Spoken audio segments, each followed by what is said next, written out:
everyone, Old School Pokemon here. I'm back again with the PokeFlips podcast, joined by my usual co-host, KetchumAllCollectibles Dan.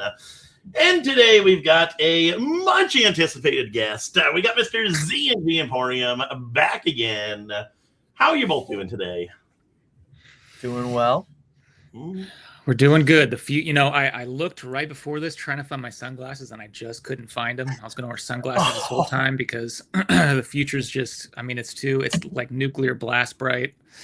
We can't even sustain it right now. But here we are. Here we are somehow doing a podcast and not making more money. This is disgusting. I'm disgusted that we're on here and spending 3 hours doing this. But here we are.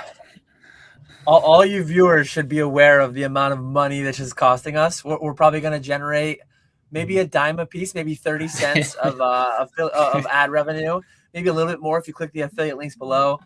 But we are sacrificing $1,000 an hour, $10,000 an hour.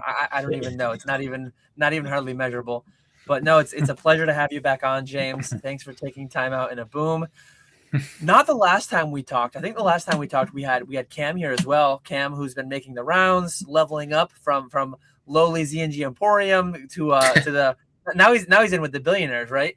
Now he's in with he spent some time with Nat in PSA, and now he's with a different billionaire, Ken Golden. So yeah, Cam's doing big things.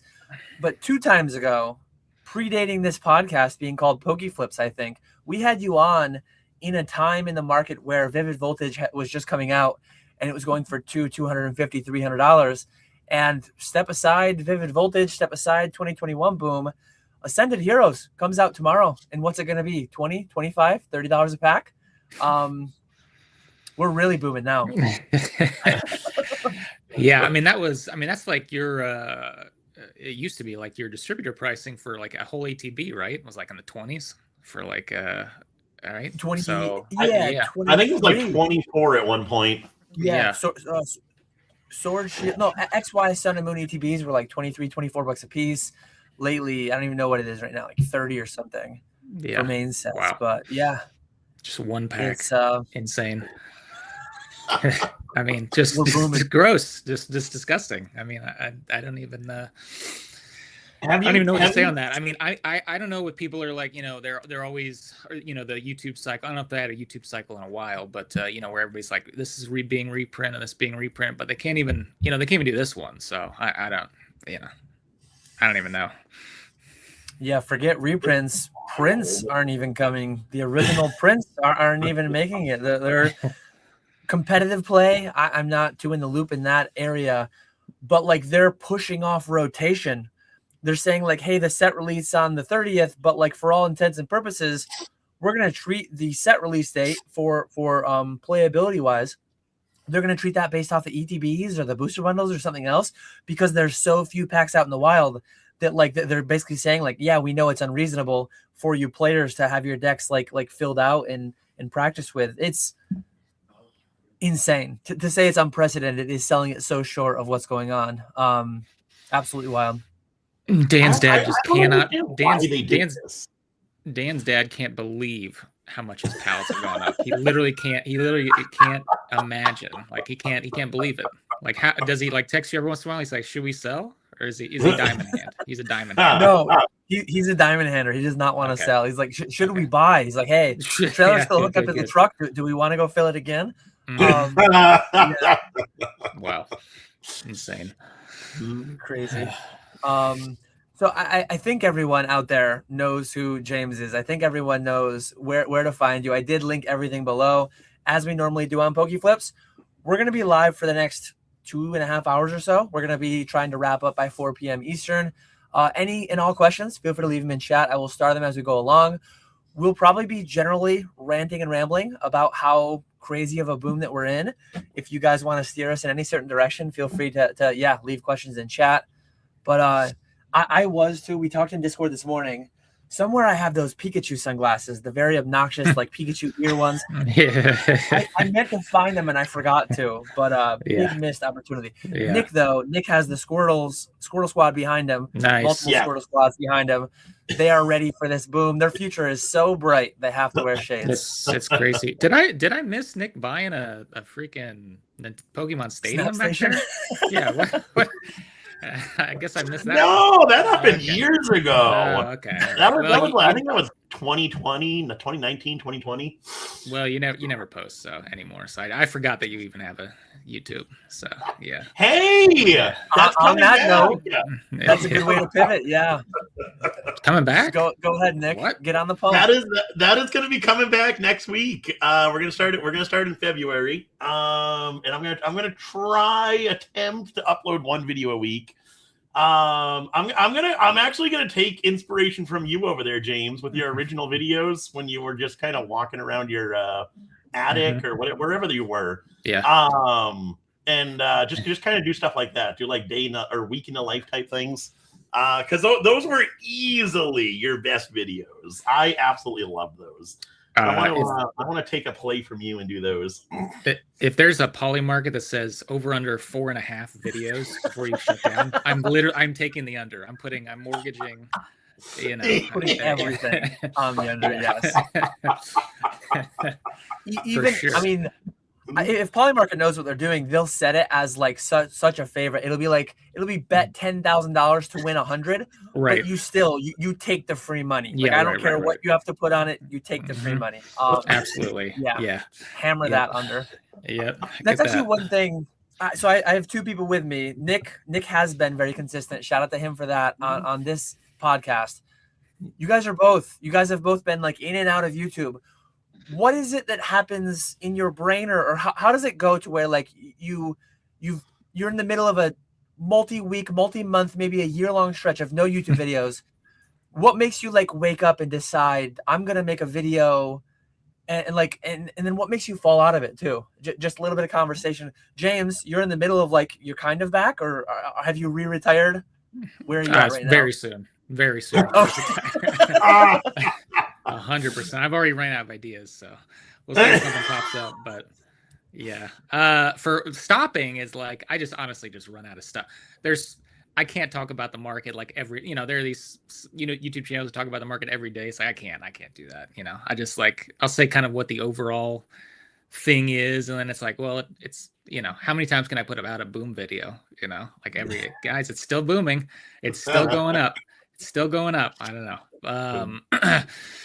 But yeah, and then I kind of fade. To go back into it, I don't know. I think you just watching other people and being like, I don't know. Like Dan puts out a MetaZoo video. I'm like, I mean, I can do better than that. Come on. I mean, like, so sometimes I'm like, I have to just kind of be a little better than that. But no, I honestly have no clue why I go back into it. But then definitely I just kind of run out of stuff, and that's it. I'm out for a little while. So we'll see how long this one lasts. And here comes a little bit of a call out too. I mean, I was getting deja vu watching your last video about quitting your job. Like it felt very familiar, and I didn't even hear a shout out in that one. So you're just ripping other PokeTubers content without even any credit there. So yep, I think back it in. I think I saw that I think I saw PK video. Like I think I saw yours, and then I saw him, and I was like, well, I'll just go from there. Free content. It's free real estate, right? Yeah, it's free real estate. It's a boom.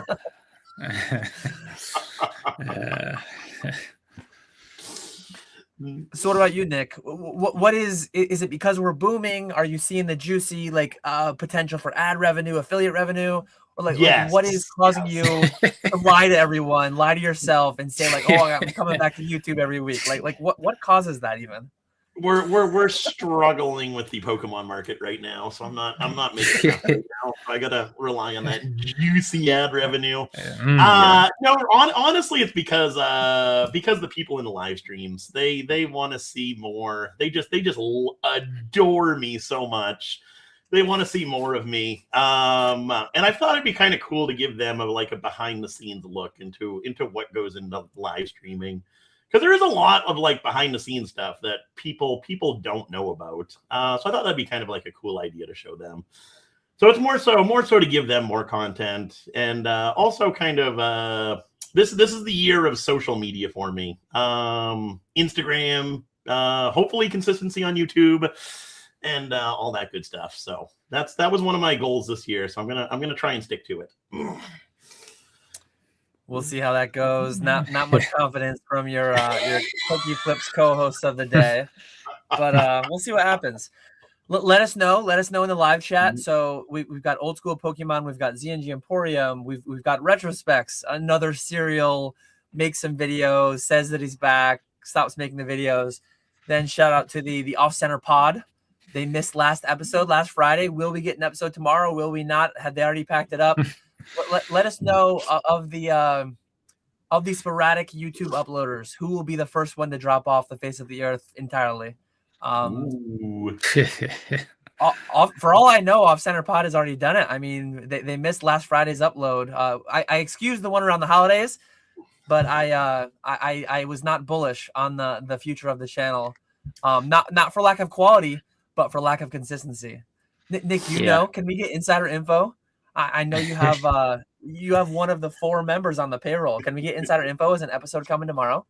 There should be an episode coming tomorrow. They did record one, so we should be back to our semi-weekly uploads starting tomorrow until something else changes next week. There we go. So go check that out for somewhere between 1 and infinite more uploads. Likely more close to the 1 than the infinite, I would say. But yeah, good people over there. It's a good time when they decide to make the content. We do have some questions coming in. A very pertinent one. Stephen Kassoon wants to know, James, elaborate for them the full extent as you did pre-podcast, how much we are booming, if you care to share. Well, we're just, it's, I don't know, I'm just at a loss for words how much we're booming. We're seeing, like I said, I haven't even bought in a long time. And even I started buying because it was just like, we're so booming. It's back to like when I bought, original MetaZoo, and by the time I got to my door, it was 10 times 10x, we're not quite that boomy, but so I think we have room to boom, right? I think that's what I'm trying to say. There's room to boom. But no, I'm just paying full sales tax on eBay. I'm just going for it, I want to feel a nice, I don't even know what the sales tax number is. Who cares? I don't even know what it is. 5, 6, 7, 8. Who cares? I want on this, if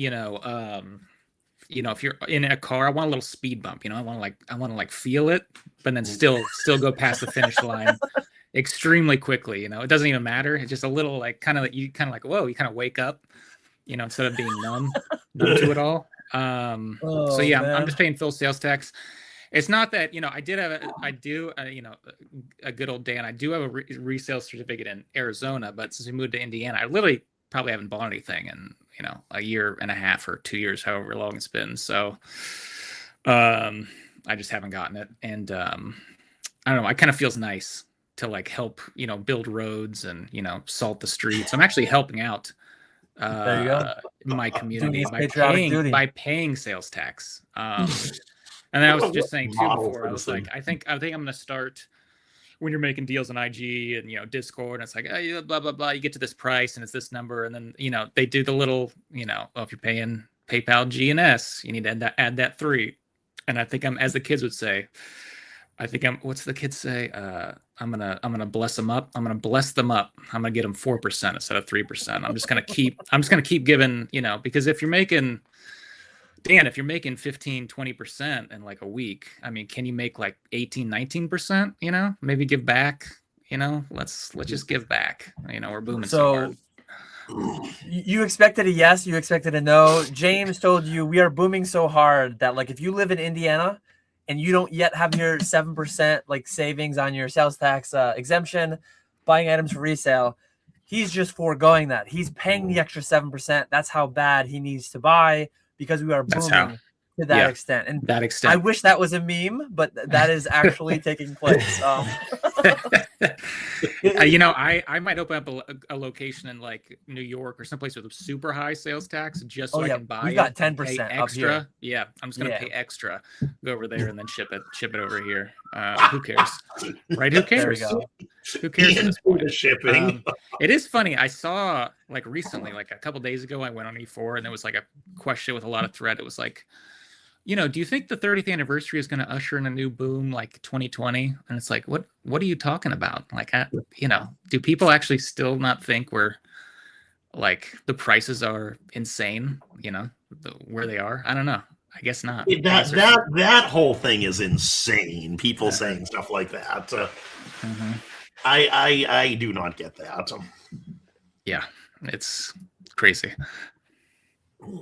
Yeah, it cannot be understated. I think both James and I made our own variations of that video. Everyone knows that we're booming, but they're not fully comprehending the extent to which it's happening. One of the components of the boom, both I think in 2021 and today, Walrus wants to know, with the increased exposure because of Golden, Logan, and streaming in general, do you think we'll get an Evolving Skies reprint? We're not even getting an Ascended Heroes primary print. Forget reprint. We're not even getting a print. Like, we are booming so hard that we're not getting a print. Drop the prefix. We don't need, like, we're not getting prints of sets these days. That is how hard we're booming. So yeah, disgusting. That's my take on that one. I mean, if they do reprint it, it'll probably just go higher faster. I think that's how it works. Yes, that's just the way. I've heard on PokeTube many channels, it literally doesn't matter how much they print. It cannot go down. Only demand matters. I heard that just this morning, going down some YouTube rabbit holes. So yeah, we're booming. And also, quick shout out to Walrus for the thumbnail. Very nice thumbnail there. Yeah, that was good. That's very good. That was a solid one. Yeah. So for anyone who doesn't know, I think everyone probably knows at this point, Ascended comes out tomorrow. They originally were supposed to release with 2 SKUs, a 2-pack blister and a 3-pack tech sticker, whatever they're called, but a 2-pack and a 3-pack SKU. The 2-pack SKUs got pushed for like 3 weeks till February 20th, I believe. Yeah. And it's a nightmare. It's a mess. They actually, it is affecting the playability side too. They just came out with some announcement towards, the playability is pushed until the bundles or the ETBs come out or whatever. So it is it's a nightmare. Not financial advice, but like, we're going to be streaming it probably tomorrow for like $20 a pack if we even have anything. A week later, we'll probably be wishing we streamed the initial day stuff at $30 a pack, because that's probably what price will be. If you're a consumer, if you're only collecting, wait 6 months, wait a year, wait. Like Prismatic a year ago today, we were selling on stream for $15 a pack. And today we're selling Prismatic, not for MSRP, not for below MSRP, but we're selling it for under 10 a pack, 8, 9. I don't even know exactly what it is, but I don't know exactly how it will get there, when it will get there, but it will guaranteed be cheaper than it will be this weekend eventually. But if you're a live streamer, if you're a first to market PSA, CGC, BGS grader, and you want to get that first PSA 10, that first black label, it is what it is, right? It's going to be extra boomy, that first consigned hit. I can't even imagine. Have you seen the singles pricing? I know right now it's pre-order, so they're higher than normal, but the pricing on the singles is absolutely insane. They're so expensive. Yeah, it's just, whenever I see somebody who is like, especially the people in this chat who are like really deep into the business, if you're on the business side, you're a collector, whatever, investor, whatever it is in Pokemon, and you say something like, wow, it's like, bread is expensive, or gas is expensive, or like literally anything else is expensive. Like I have to like, it's none of it is expensive as Pokemon. It's just not, you're it's insane. It really is. Yeah. Walrus says, Pokemon, keep them hungry for more by starving them. I don't know what the thought is behind this. Obviously, they've been consciously reprinting a lot of Prismatic. They've been reprinting 151 as late as like a couple months ago.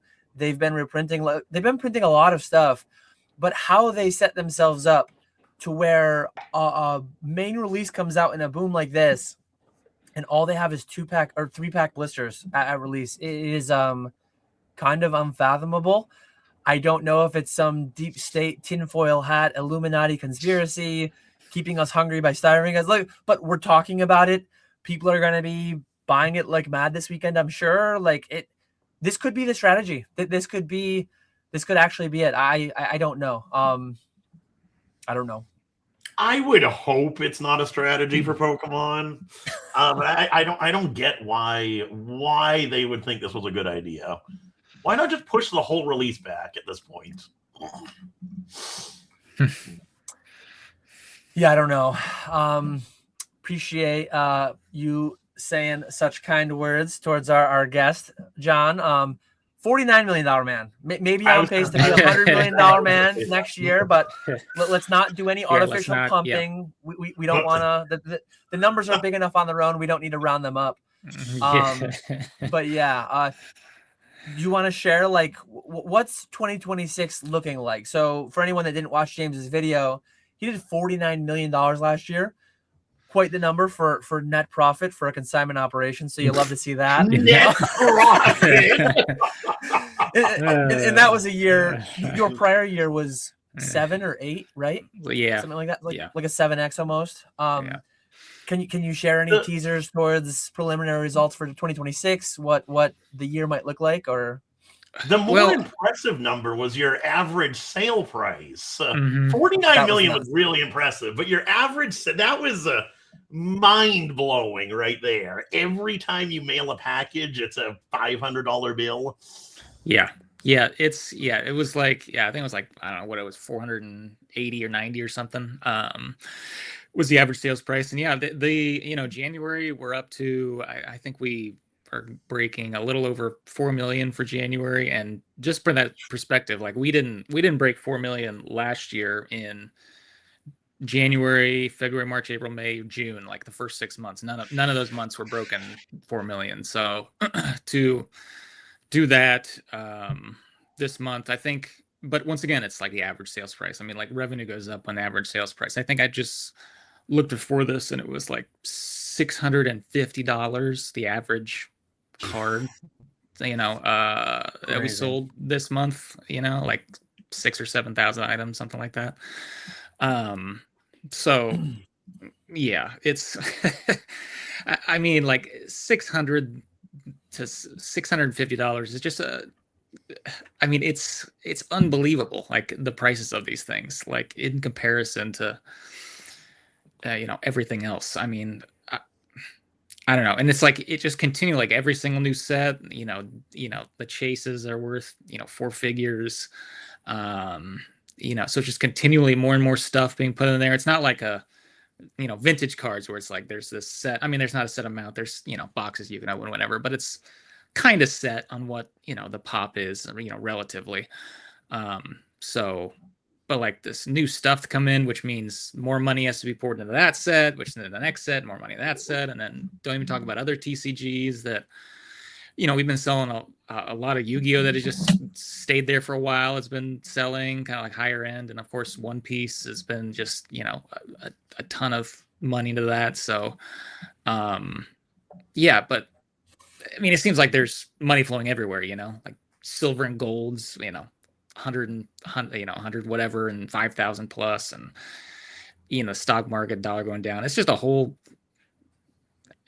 I don't know. It's easy to say like it's some kind of macro economic thing, but I think this stuff is so expensive that it's something definitely outside of that, with the amount of it that's out there. But yeah, it's booming. That's all I can say. It's booming hard. Yeah. And when silver doubles in a given year, doubles in a month, or whatever the hell it's done, that's a $5 trillion market. Like when you're talking Pokemon, you're talking, the gray felt hat, it's obscene, the population and this and that, and it's like a couple $100 million bucks. Like relative to the real markets, Bitcoin is trillions of dollars, Ethereum is trillions of dollars. The S&P 500 total market cap is hundreds of trillions of dollars. Yeah. I'm not trying to say that the Pokemon market cap needs to go up and become what a crypto, what a precious metal, what a traditional marketplace is. But just for context of like, if a couple billionaires, if a couple centimillionaires started like dabbling and screwing around, like small amounts of money relative to the grand scheme of what's out there can really move things like crazy. And that's been the thought process forever. Like, with it's like, well, what if some guy just, what if some billionaire drops, 100 million, or whatever it is.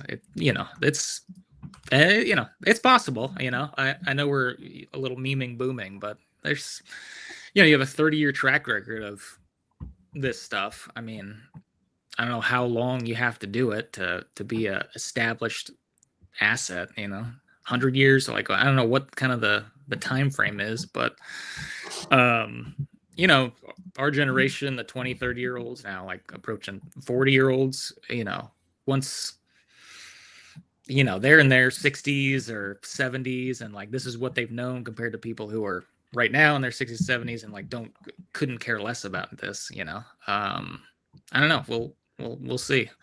Future's too bright. I should have had my sunglasses. It's too bad. There are definitely a lot of bull cases to be made for Pokemon. Ending later next month, we've got the PSA 10 Illustrator at Golden. That might not only be, if paid, it is already going to be the highest. Again, it will set a new record for the highest trading card sale, Pokemon card sale of all time. It has a chance to be the highest trading card sale of all time. Watch out, 52 Mantle. Watch out, T206, 1909 Onus Wagner.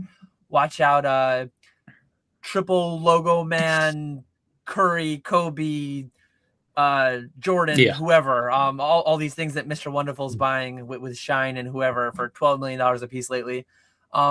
This might set the high water mark for cardboard rectangles of all kinds, and that's nuts. That's crazy.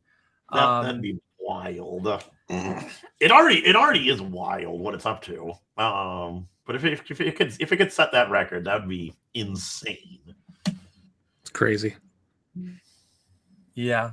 And there was a couple of things you went on there about. One question I had before I take some more from the chat, and I am starting all these. So in your 7x growth, approximately from 7 to 49, let's say, for not really round numbers, but numbers that go into each other easily, divisors of the other, right? What was the actual, like, that was all average sale price, right? That wasn't a doubling in quantity and a 3.5xing in ASP. That was almost entirely a 7x in ASP, right? No, I think it was a doubling in volume. It was like 50 something, 50 to 60,000, 100,000. So it definitely doubled there, but like in a percentage term, it was more average sales price. I think it went from like maybe like 180 to like 480, something like that. So it definitely went up, and then before that it was like the average sales price was, I don't know, $80, right? I mean, that was pre-boom boom, right? It's I mean, and that's just where where it was. So now it's like kind of if you're in a business and flipping this stuff, it's like the best of both worlds. Everything is going up and much higher, and there's more liquidity. It's like there's both at the same time, whereas before it was cheaper, and you guys have both been on that grind. You put stuff for, you get a PSA submission back and you put on a buy it now. And I mean, you might sell it 2 years later and it's like, oh, where is that? It's like, I even forgot I had that on there. Yeah. Hi, Lauren. Nice to have you here. Yeah. I just sent her the link. She's like, are you live? I said, yep. So yeah, one thing we did talk about a little bit pre-chat, and I figured somebody might ask it in chat, but DC Sports is someone that I utilize a lot. I know Greenie's out there. We actually got UAP asking, are we ever going to get the collab of the century with ZNG and Seal Shiz Consignments? Anything you want to share on that? Like any idea, if you will, or why you would or wouldn't do that? Yeah, it's just there's just a lot to it. Like it takes a whole lot more space. I mean, doing 6 booster boxes is probably the same amount of space as 200, 300, whatever, 400 slabs. There's a space thing, as well as shipping is a lot harder. Yeah, shipping's a lot harder. It's plus like authenticity.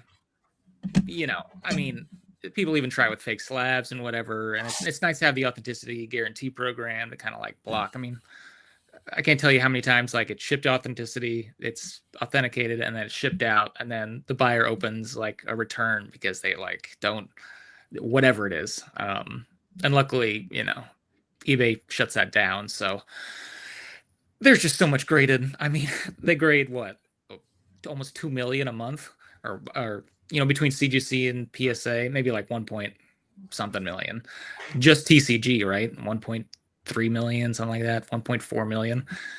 I mean, we sold 100,000 slabs last year. I mean, the whole year. I mean, they're grading over 1 million in a month. So there's just so much out there that, as long as we focus on that and really just build that out, there's just so much out there for us and any other, consignment place. And like, how many of those, I mean, how many do you think of those? Let's just do a round number million. How many of those are flips? How many of those are like PC versus flips of 1 million cards? Less than 10%. Yeah. I think 90% are probably. I think there's a lot that are just going into collections, or getting sold once and going into collections. I think the sold once into a collection is a high percentage, but I think most are sold once. I think the vast majority of volume is going into some repack, going into some. So I think there's a lot of slabs out there that don't sell multiple times, but most of them sell once. Most of them are being graded by bulk submitters in mass, guys like us too, and then being sold in a live stream, in a repack, in a whatever, or just in a traditional eBay auction, golden auction, like all the different things. Z&G auction. Fanatics, KetchumAllCollectibles auction. Yeah, Fanatics. Oh, don't be shilling yourself over I mean, I haven't done the numbers in a while, but like looking at the gem rate CGC, like just what my operation is doing, the whole CGC Fanatics consignment, we are like a measurable percentage of their total handle. It's crazy. We're doing thousands of cards a week, so we might do the volume 100,000 cards. Yeah, we might do 100,000 CGC cards in 2026. You know what else I was just thinking of?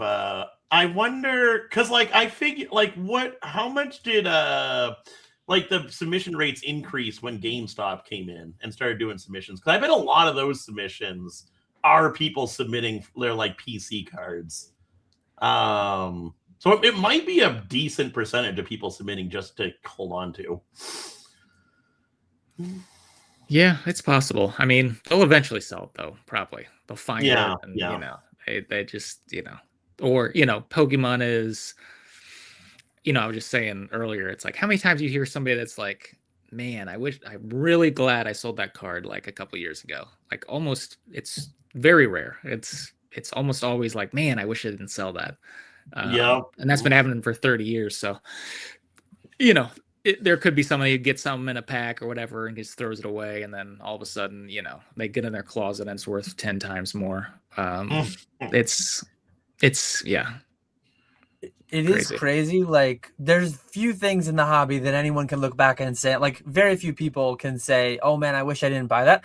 There still are several things, though. There are several things that I sold back in 2020, 2021 that the people are still like multiples away, like multiple doublings away. PSA 9 base Charizard, unlimited. That, like, the PSA 10 base first, setting new records, yes. But I sold several. I sold a handful of PSA 9 base unlimited Charizards in 2020, 2021 for $6,000 to $8,000. That card's what right now? Like 3? That card still needs to double, nearly triple to get to where it was. It's I think that was a flash in the pan though. That one was like very quick. Like even the 10 didn't go. I mean, what did the 10 do? Like 30, 40? I want to say. But those are selling for like 30, 40 now. Are they back up to there now? I think so. Yeah. So the Or 10s something got like back, that. but the 9s haven't yet. Yeah, the 9s maybe. There's just a lot more, I guess. But yeah. And then Pikachu and Jigglypuff and Meowth and those Jungle cards. It seems like most, I mean, it's crazy, but like some of those trophy cards didn't do much, but I think even those have gone up now. But yeah, I actually have a video. I'm not much for a React PokeTuber guy, but this guy KetchumAllCollectibles on YouTube, he made a terrible video 2-3 years ago. He said he thought the top was in for, I think he picked 10 different cards, and I think 9 of the 10 are higher than they were at the time. When I declared them, like, I think these are going to be all-time highs forever. I think they'll never get back there. I think 8 to 9 out of 10 of those cards are higher than they ever were. So that'll be a fun video to react to myself. Yeah. So if you buy right now, you only have a 10% chance of losing money down the road. I think that's what you're saying. That is how the math works. Yeah. I mean, given that every booster box is higher than MSRP, like it's actually 100% chance of making money because everything is only more expensive than it was. So that has to be projected into eternity, as I always say.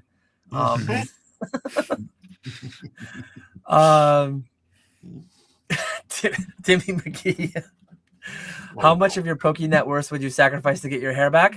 I would sacrifice all my hair for only 2% more Poke net worth. So I'm going to go the other way with it. That's how little I care about my hairline. Yeah, I still got a little on the side. I would absolutely, let's just burn that off. Get rid of all of it for 2% more Poke net worth. Yeah. That's the easiest question I've ever been asked.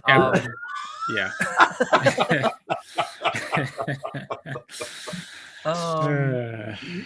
Walrus wants to know who you see as direct competition in the consignment space. Ooh. Well, I mean, there's just so much of this stuff out there. It's not like if you take this, like that person doesn't get anything. It doesn't seem. It seems to be more people in it, the more people like will realize what even consignment is. Because so many people don't even know what it is.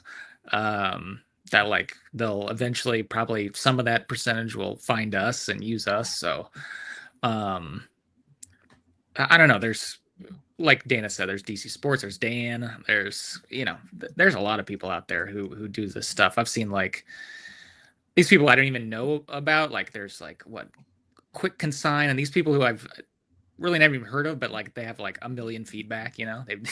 There's doing a ton of stuff there.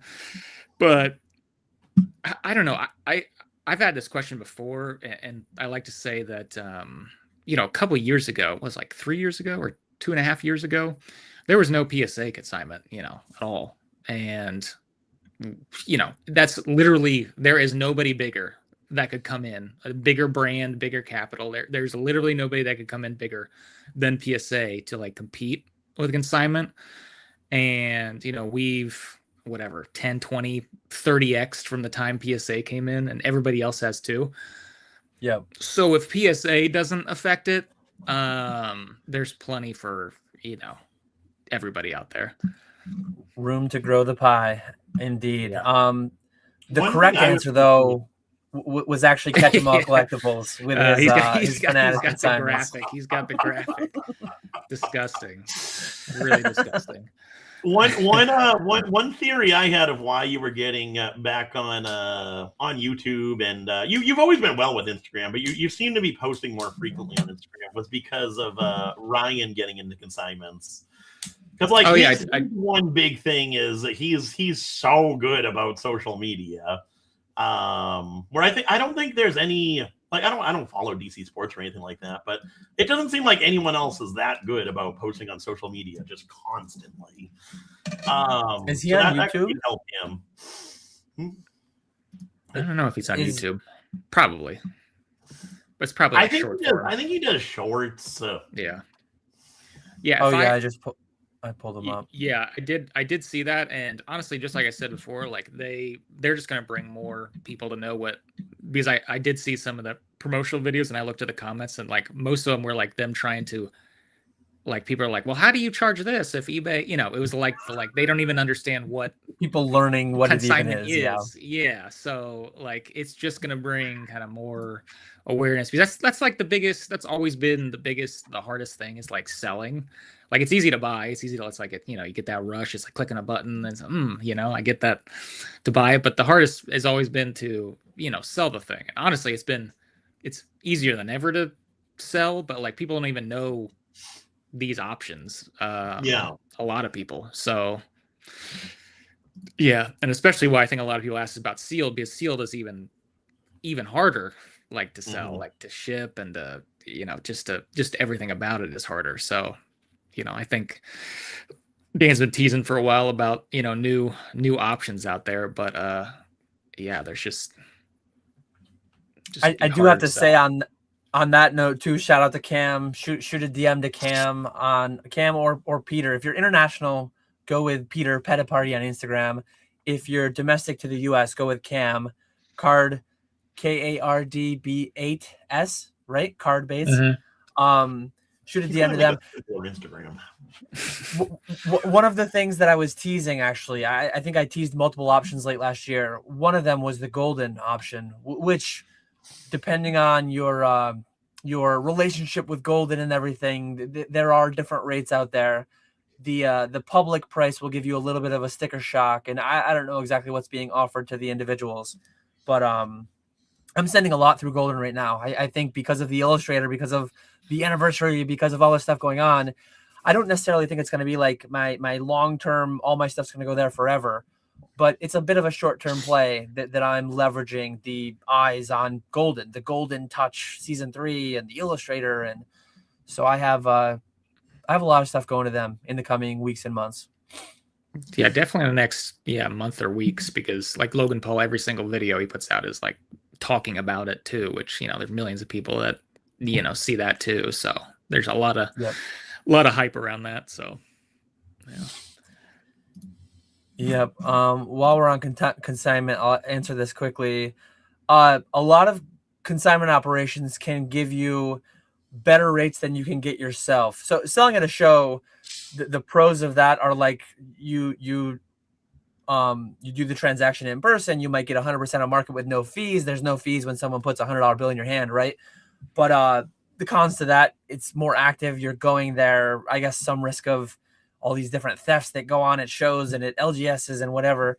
But yeah, pros of consignment services are like not having to deal with the customer, just getting a payout.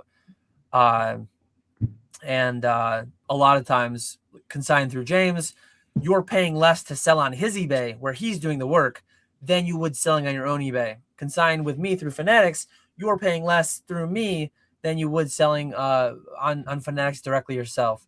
So yeah, there's a couple pros and cons to each, I guess. As far as the cons, you didn't come on, give your classic best answer.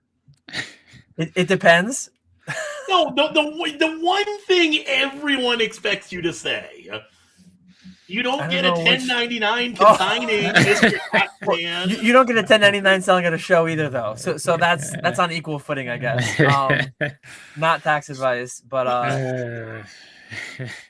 yeah, I think both are options. It's just a matter of what position you're in and what you've got. But yeah, I both offer consignment and utilize other people's consignment services as well. I do. I'm on both sides of it.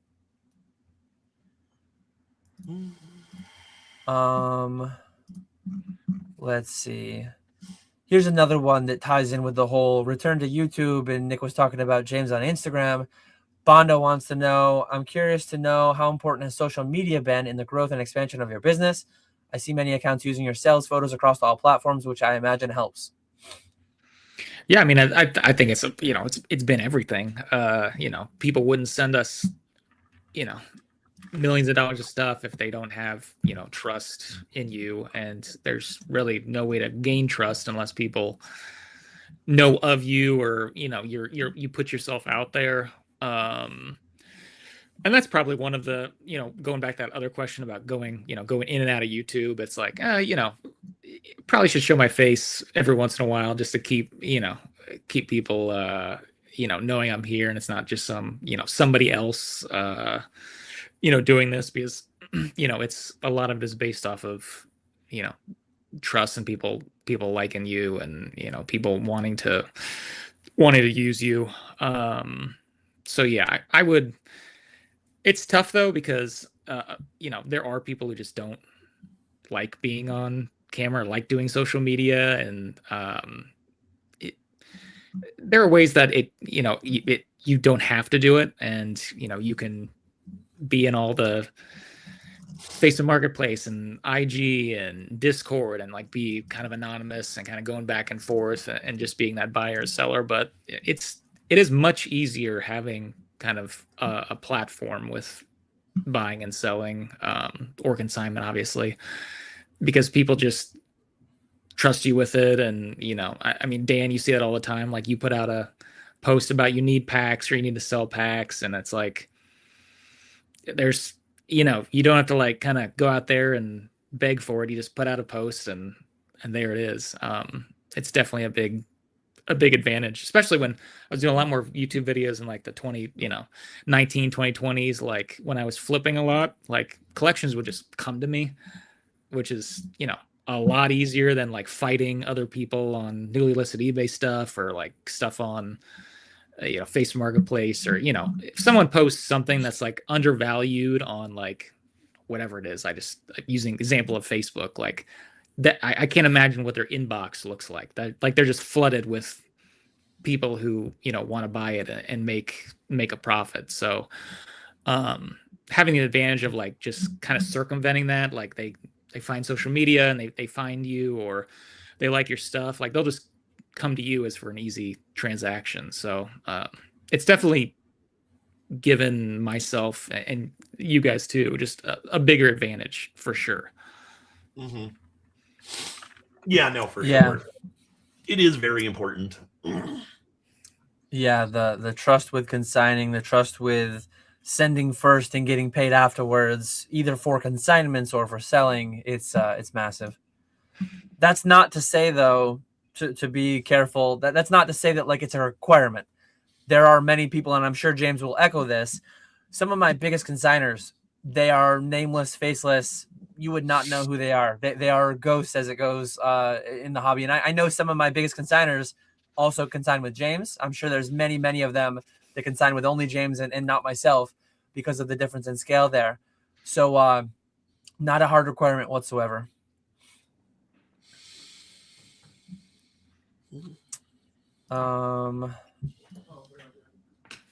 Let's see. Stephen Kassoon wants to know. He's using the bad B word. We're using boom is the proper B word. Boom. Yeah. We're not saying that. So instead of asking which bubble is worse, which boom is better? Which boom is better, OP or Pokemon?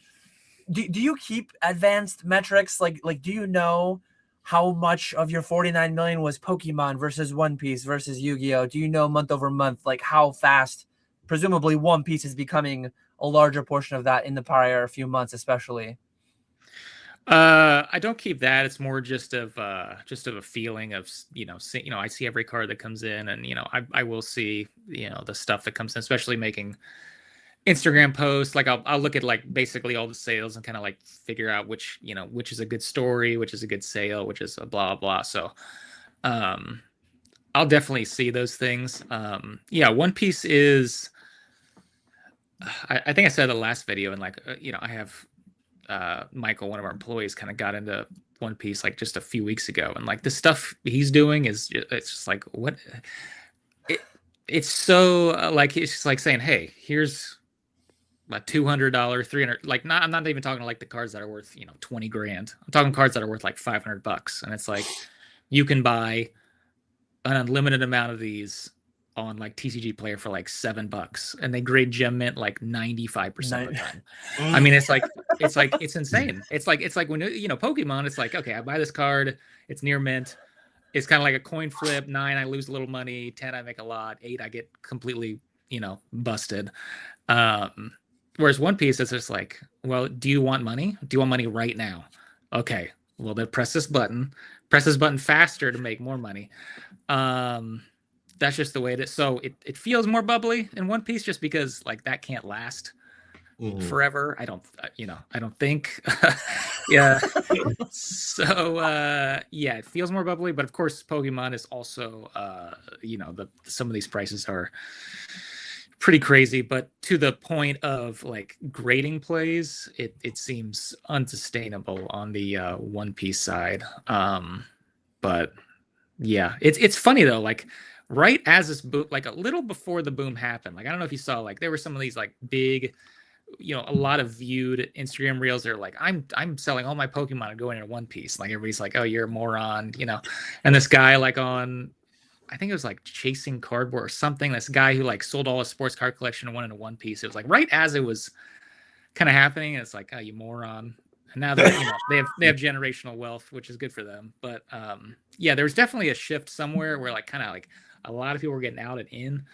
But yeah, it's pretty, One Piece is pretty insane, especially like the Black Label play. Like they're so easy to grade, and you can just, probably get a Black Label, and turn your $1,000 card to 12,000. Just, I don't know. It's crazy.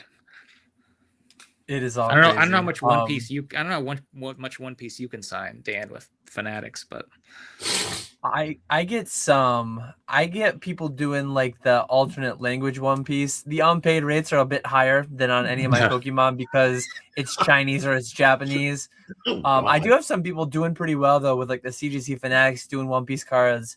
Well, I think they're doing pretty well because like they keep sending them in high quantities, and I have no idea what the prices are that they're paying raw, but presumably pretty low, as you said. I think the margins are crazy.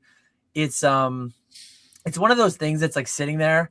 It's like, man, I feel like I should just go buy something on TCG Player and just send it and just grade it and just take free money.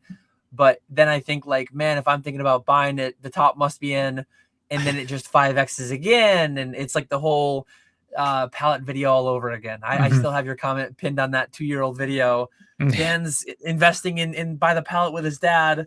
The top is in.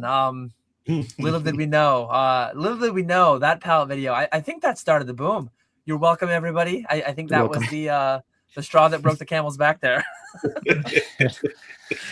Yeah, oh, man. I think the biggest thing too is it's just like free right now, but like I just don't care.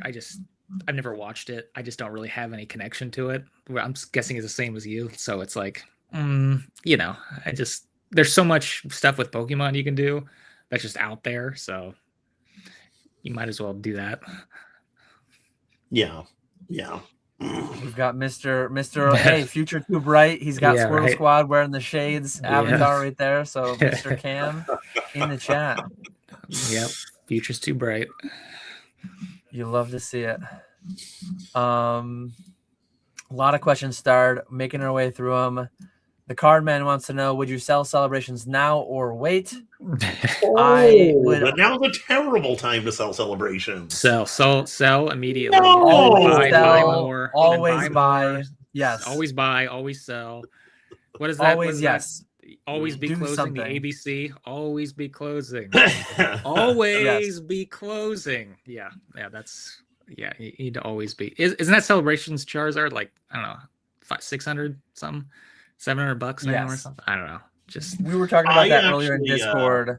I think there's an auction in like the 700 right now as we speak. Whether it will be paid, I don't know. Who cares? Like, who it's cares? Gonna be posted somewhere, and that's the next comp now. Yeah, right.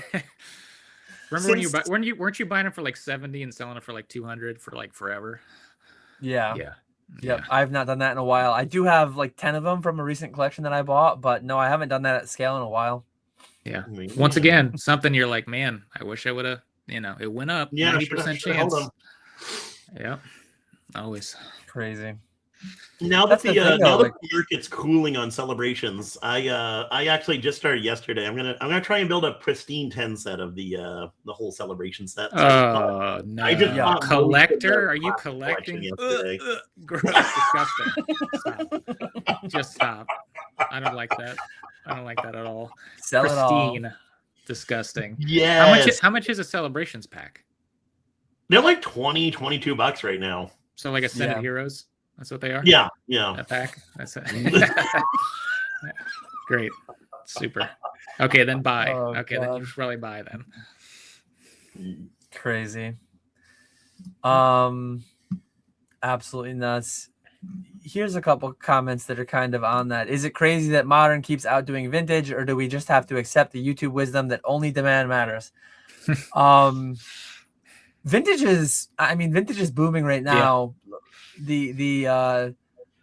The current auction block at Golden has quite a bit of vintage. I'm actually speccing very short term on some vintage. I bought a bunch of stuff like towards the end of December, early January, and I'm literally just, I'm not as demon mode as James. I'm not paying 100% eBay plus 7% sales tax. I'm paying 85, 90%, and then I'm just carrying it into the future a month and auctioning it around the 30th anniversary. I actually have like multiple six figures worth of stuff that I consciously bought as like a 1 month swing trade. And a lot of that is vintage. A lot of that is doing like quite well. I had a lot higher margin of safety than paying 107% of market because I was buying at 85, 90% of market. But yeah, so far early results on that. Like, I think it's going to go well because we are booming.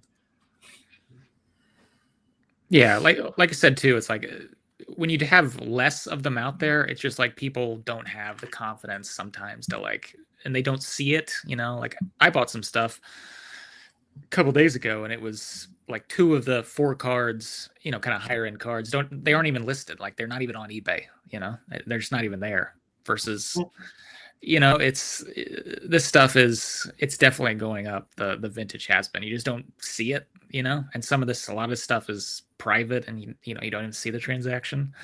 But yeah. Cam says that Z&G now employs 85 people. I'm quite certain it's not that high. No. Can you share how many people you're at these days? I think last I knew it was like 5 maybe. Yeah, it's 5, but it's 5 that includes me and Lauren, so it's Lauren and I, and yeah, and then 3 more. So just 10 million 5. GMV per employee. Not too many operations. Yeah, I think Retro's up in that territory, utilizing some like drop shipping from Japan on certain things, and but it's crazy. He's an insane person. He is like he's like shipping still himself, and you know, I mean, on some of it, but not all of it. I think the vast majority of that number is like basically drop ship from Japan, but he's taking the money, he's forwarding the money, he's doing all the invoicing and all that. Like, I'm not downplaying the amount of work that it is. He's working significantly more hours than me in this current boom. But yeah, the amount of individuals out there, the amount that passed through my account, I haven't made the video yet, but it's like 7.5 million. But that's with 0 employees, but a lot of independent contractors. It's like a certain amount of that went to and will be claimed by like PK and then Ponga and then Spat, Grimer, Skya, Bierski. Definitely not a 1-man operation. To make those big numbers. That was the best thing Nick ever did was get somebody to ship for him. You know, that was yes. That took way too long, but it was a very smart move. Watching this on mute. He's got too many calls to make with Golden. He's talking to too many collectors. You know, that is true. That is true. He's probably unboxing my absolutely crazy consignment that is in the mail to him as we speak. I may or may not have set the base set of MetaZoo 2.0 sealed case. Cam, I better get the full Ken Golden circa 1999 pump on this one. I want to hear about the odds of it having a poncho box in it. Like I want the full experience of this consignment. But yes, he is the proud facilitator of the sale of a grail like that. Just terrible. Let's see if he's actually on mute. Oh, he's not actually on mute. See, I knew I was going to catch him. him there. Just terrible. Coming to a golden block near you soon. Yeah. That's going to be the most depressing golden block ever. It's going to be like that. What was that auction house that you consigned with that one time? It's gonna be like that one where I won your Destined Rivals booster box. Oh yeah, that was I can't even remember what that was. Bidzu. Yeah, A couple months ago. Yeah. Be... Cam, hopefully my email went through where I requested a waiving of like the minimum consignment fee, but like the minimum $80 fee or whatever. You're gonna lose $79. Oh God. Let's see. Rich Boy 4509 wants to know what the 25th Celebrations Premium Collections will do soon. I only have one. I have one right there that is sealed. I don't own any more than that one. They'll probably go up because that's what sealed Pokemon does, right? They will go up. They will go up. Yes. Next deflationary. The amount of them goes down. The price of them goes up. That is how Pokemon sealed works. Yeah, pretty sure if you just put it on your shelf, it goes up. So yeah, absolutely. Here's actually another like modern vintage-esque thing. Kelly Sweeper wants to know, you once said, James, first edition PSA 9 WotC Hollows will always be available to purchase, find it easily. Do you still feel that way? Yeah. I think there's so much of them out there. I mean, that's actually a good question, because like so much is like comparative to like modern, there's nothing. But if the price of it goes up, it's going to be available, just be, higher price, like I said, we've seen, how many illustrators do we see a year sell? I mean, like, good Lord. I mean, you see there's only 41 of those, right? Yeah, right.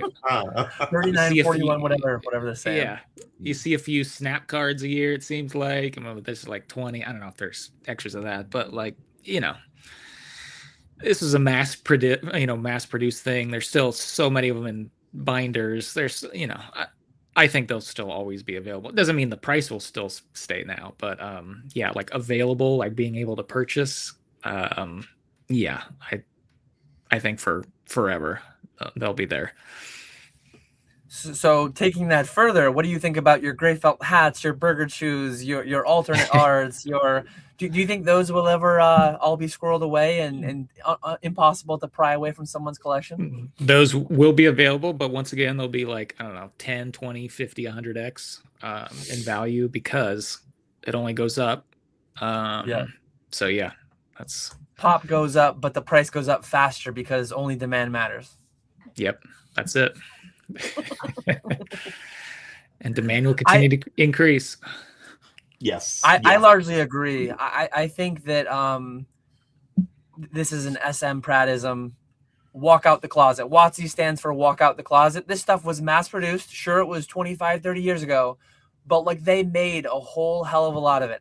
Relative to what they're making today, no, but the pull rates were a lot easier too. Your base unlimited Charizard, your base first Charizard was only 1 out of 45 packs. Your Moonbreon's 1 out of 1,000, 2,000 packs. But ultimately, like a lot of the PSA 9 pops, especially, there are several hundred of them. There's thousands of some of them. Those things in our lifetimes will always be available. If you want a PSA 9 Dragonite, the Oops Dragonite Hollow with the rainbow behind them, like you will always be able to buy that. Will it be 10 times more in 10 years than it is today?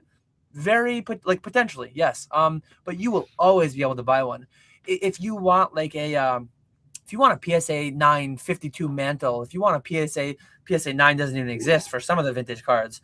PSA 9 Gretzky rookie, like, and I think Gretzky rookies are there that you could buy, but the 10's not really. Jordans are definitely there.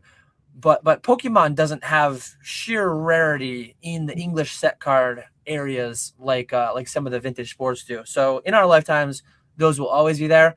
500 years from now, will your descendants have a harder time? Sure, maybe. Will Pokemon exist, and on, who knows?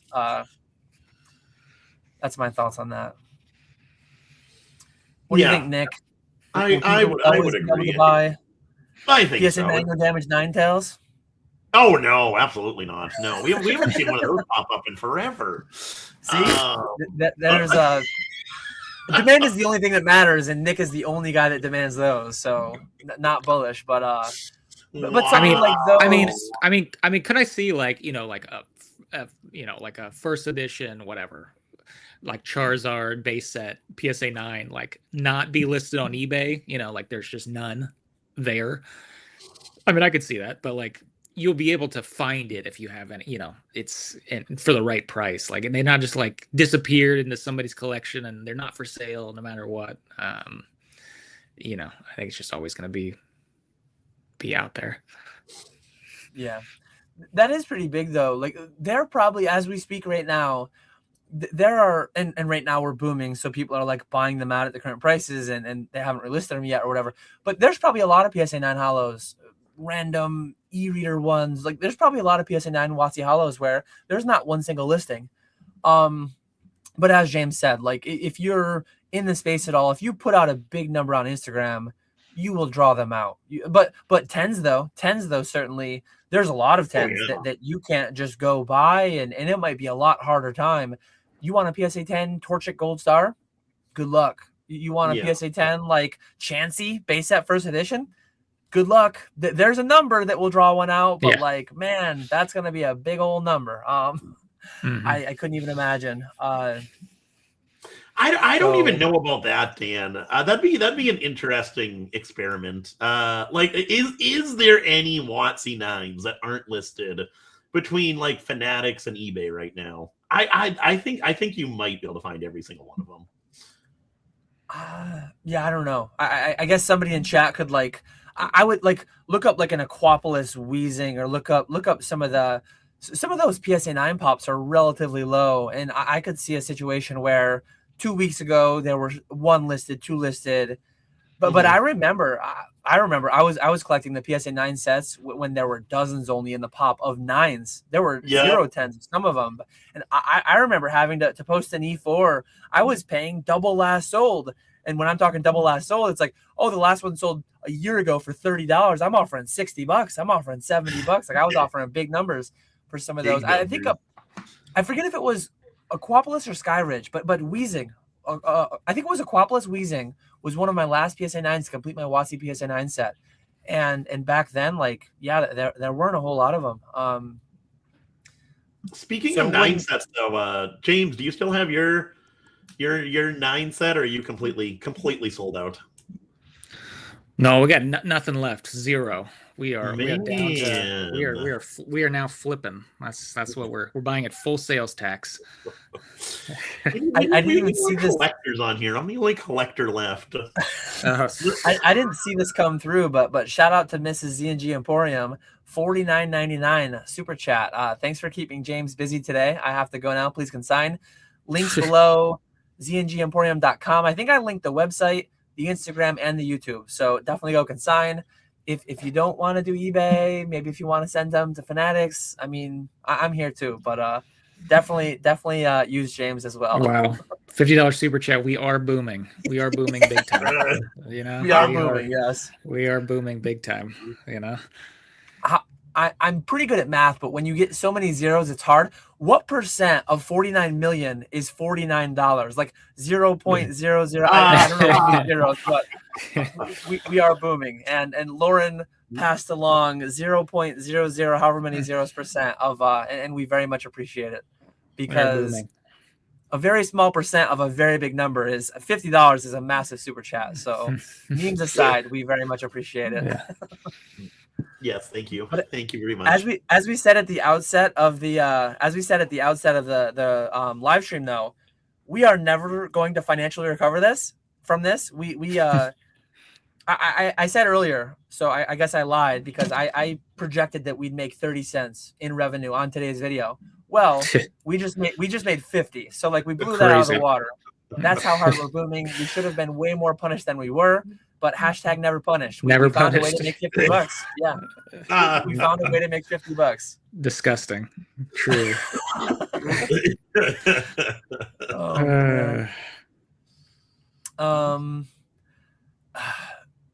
This one, what are we thinking about the Logan Paul Pikachu Illustrator situation? Kind of crazy, no? I'm assuming they're talking with respect to Liquid Marketplace, the Canadian thing going on with that. So last week. Now it's the reholdering. Oh yeah, the reholdering. Yeah, that's old news, right? Do you guys have any commentary you want to add on this? Like it's old news. It's like snipe.com. What was Right. that? Probe. That's old Wait, news. we can't say it. Like Probe. Yeah. he who will not be named. Like Right. it doesn't feel good. It's not warm and fuzzies, but like it is what we're in. So I don't have more to add than that. I'm not a bidder, and I wouldn't have been a bidder barring that controversy.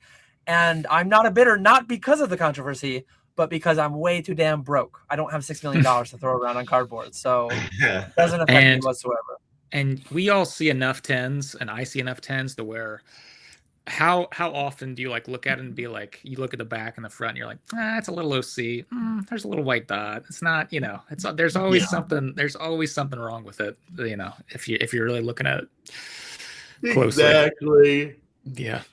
It's got a 10 on the label. It's a 10. Yeah, that's all that matters, right? Just a 10 on the label. Yes. That's it. Yeah, We just consistently inconsistent, all the things that I always say. And people get really butthurt because like that one had to go through 5, 8, I don't know how many times to get the 10. It'll be weird the way that I say it, but I think it will make sense to some people. Some cards get 1 out of 10 lucky on their first grading attempt. So some cards are as weak as the illustrator. They just get lucky on their first one and get the 10 when they shouldn't have gotten it. Whereas the illustrator just had to get it on its 8th time. But there are cards that are just as weak that get it on their first time. So it's like, ultimately, who cares? You're buying a third-party opinion. If you care about the card, look at the card. If you only care about the label, look at the label. Like, it is a PSA 10 inherently by definition. I can almost guarantee you that part of their financial guarantee, like PSA head grader would uphold the 10 grade. BUY or BYE, and I'm too broke to BUY, so I'm BYEing is my take. I think people would be pretty grossed out about how many probably vintage PSA 10s like are cracked 8s and 9s. I'm guessing it's a decent amount. I would guess. So I mean, there are people that make 6 figures a year just cracking 8s and 9s and just keep resubmitting, because it's worth it once you get, or if you don't, you just break even. But what I love the most, what really tickles me is when I have sold cards to people as a PSA 9, 2 cert, 4 cert, whatever, back when they were horrible, and 4 certs, they used to be the best ones. I know anecdotal examples, and I'm never going to blow up the homies play, but I know of people who've bought my 2 cert PSA 9s, turned them into these magnificent, cleanest of all cleanliness, 12 cert, 14 cert PSA 10s that were formerly 2 cert PSA 9s. Like, it's hilarious to me when I see that happen, and every day that's happening to some extent. The whole tribalism around the cert number, this very arbitrary sequential thing that they just allocate to a card, and cards can get new cert numbers. Cards have and will continue to get new cert numbers. It's all just crazy. The whole thing around grading. So yeah. Well, we're almost, if we're not, I think we're here to like 140 million. Like, those are the best certs now, I think, honestly. Yeah. The newest certs are always the best certs. I agree. And yeah, it's just, it's hilarious how that will like always be the case. So you always need to wait to buy. The new current cards are always going to be trash in a couple of years. Yeah. Get the new cert with a swirl. Oh yeah. Boy. Yeah. Big time. Wait for this bad boy to get in there. Can I see the there it is. There it is. It's not an amazing placement, but it's there. Yeah. That's a PSA 9 2 cert, PSA 7 14 cert.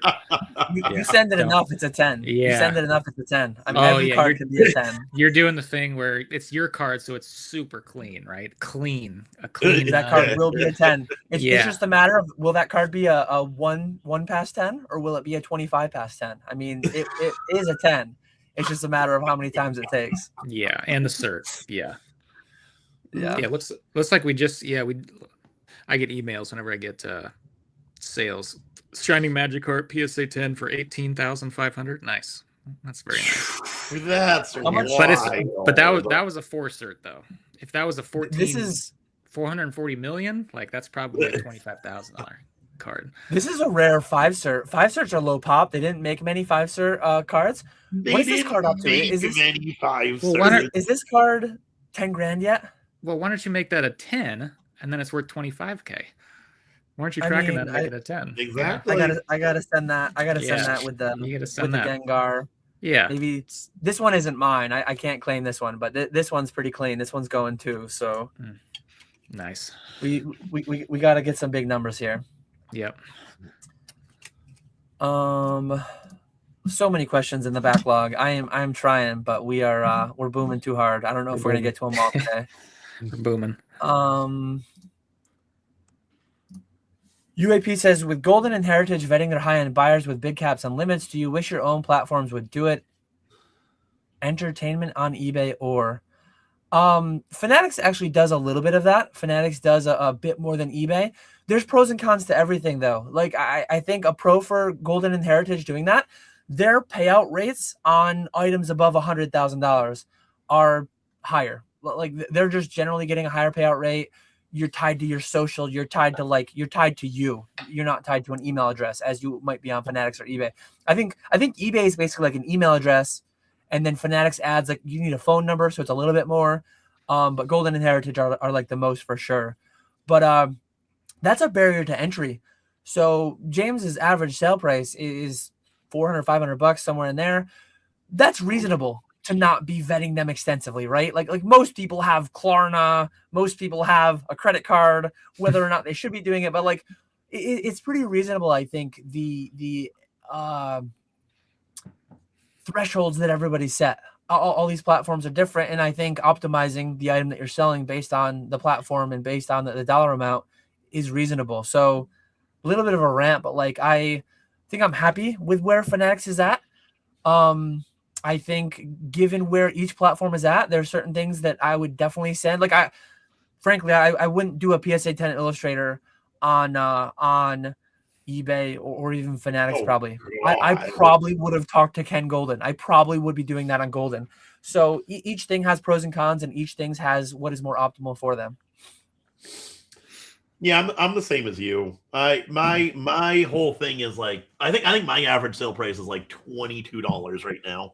So the vetting would not help me whatsoever.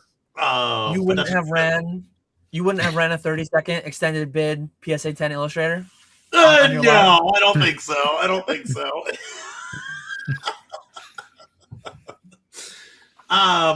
Speaking of, you can go ahead and answer, James, but then also how are your like unpaid items now that eBay does auto payment for most people? I still don't have auto payment for us. I mean, we do it for Buy It Now, but I don't know if it's just like rolling out to more people. But yeah, we don't have it yet. We do if an auction, like, every day I'll kind of like scroll through, and if there's one that's like ridiculous and it's like, okay, what's going on here, and we'll look into that. Or if there's multiple zero feedback, which it's tough because there's a lot of zero feedback that do pay, like new accounts that just like buy it immediately, like especially like One Piece, like people who like just created accounts that day, bid it to like a record price, and then they pay immediately. So a lot of times with that one, it's just like sometimes it's like you message them just to make sure there's like an actual person that sounds like a human on the other side. It's like I said, there's so many people. Like we get 150 million impressions a month. I mean, there's just so many people. There's just not something we can like constantly do on every single item, but you can just kind of pick and choose and see what the data shows and just try your best. That's what we can do. Yeah. I was surprised because I've started running small weekly auctions on regular eBay, and most of the people now are set up for auto payment, which is nice. It gives them like 7 days to pay, or they can pay early. But on that 7th day, it automatically charges them, and that's a really nice feature. Here's one that's a good one on the topic of the day of booms. We are bullish. What would you say is the percent of adults in the U.S. that collect Pokemon cards to some extent today? What would be the ceiling? In other words, how much more booming can we see? He actually theorized 2 to 10% of adults max in the US currently. I mean, I think, how could you not love Pokemon? So the ceiling is 100%. I think I think everyone should invest in Pokemon, collect Pokemon. Everyone should love and enjoy it. How could you not? So our ceiling is 100%, ubiquity throughout all generations. I think it's an inevitability too. Like right now, the 80-year-olds, the 90-year-olds, sure, they were way too old when it came out, but like, give it 50 years. I mean, I am short plastic, but I am long cardboard, as I say. I think 2 to 10% is reasonable. 2 to 10% of adults. I think it's way closer to 2% than 10%. I would actually say 1 to 5%. Maybe I would say 0.5% to 5% to give like an order of magnitude range there. Like, what are you guys' thoughts on that? Yeah, I was gonna say max 5%. Because like everyone in my normal life outside of this has no idea about Pokemon. You might have like one person every once in a blue moon reach out on Facebook asking if their childhood collection is worth anything, but I don't know a single person, like friends from high school, college that I worked with, that's into Pokemon. Yeah, I'd say it's less than 1%. I don't have a lot of the people like we meet are moms and dads of friends of parent friends that have other kids in school. So like we should be the age of, it's like the kids like this stuff. Like anytime we say like what we do, it's like, oh, okay, like it's just like crazy that's even a thing. So I've never even met. I'm trying to think if I've ever met somebody who's like, sure I had to have, but it's not like, hey, let's talk about the Colts, like football. It's like, yeah, it's like 80% of 100% of the people like know what you're talking about when you're saying that, like a sport. But Pokemon, they're like, they've like heard of it, but I don't think they're like actively buying it. No. Yeah, my personal anecdote, I graduated high school with 89 people. The best man at my wedding graduated with me. He's still into Pokemon. He bought some Crown Zenith. He bought some Stellar Crown. He doesn't do every set, but he's doing some of them. How he settled on Stellar Crown, I don't know exactly. But those are the two sets that he's very slowly collecting. I know a guy that was a year ahead of me in my sister's grade. He was actually like streaming Pokemon for a while. On whatnot, I think, and then he got more into sports, and so I know of a handful of people. I went to a high school, 9 through 12 was like 400 people, and I know 5-6 people maybe. So 1%, like that 0.5% to 5% range, probably significantly lower, like lower in that range, being honest. So what do I hear there? 1% to 100%. 100x. Simple math. Strap in, ladies and gents. We are bullish. This is an interesting one from UAP. What percent of your buyers do you think are like the end consumers versus what percent of your buyers do you think are resellers, like buying from you as a business with intent to resell, make money? I'm going to use this to do a little self-promotion. How much promotion are you doing today? James hasn't mentioned his consignment once. You've mentioned it like 100 times. Let's hear it. Linked in the description at the top. Let's hear it. Tomorrow night we are celebrating PK being full-time 1 year. Wait, no. It's Thursday. 2 nights. Saturday night, the 31st. PK we're celebrating. We're gonna sell like $100,000 worth of stuff in a 6 or 8 hour live stream. We're gonna be selling $10,000+ in our GMV. Some stuff will fall through the cracks. Some stuff will go cheap. Some stuff there will be margin to literally buy a slab. PSA 9. I think the biggest single slab we're doing. I don't even know what it's worth right now. PSA 9 Dark Charizard Hollow, first edition from Rocket. What is that? A $2,000 card now? We're going to 30-second auction it on a live stream to 100 people. Buy that and consign it with Z&G Emporium. You'll probably make money. Like there will probably be plays. We're auctioning ETB cases, booster box cases. I don't think we have Destined Rivals. Shame, because that's a $3,000 case now. But when those events happen, we are higher percentage resellers. When the normal average stream happens and it's people like most of our bread and butter is ripping packs, we are 90% end consumer, 10% flipper, probably. That's my take on my percentages. I don't know what your guys' vibes are on your own consumer basis. Like what percent consumer versus what percent flipper? I think most are. I think I'd have to look at that. I don't have the data in front of me. I think most of the people each month are like one-time buyers. Like they have like a one-time buyer, repeat buyer, which is not to say like repeat buyers aren't, collectors, but I would say a majority are just one item people buy and then that's it. For like a birthday or their son or like just they like that Pokemon.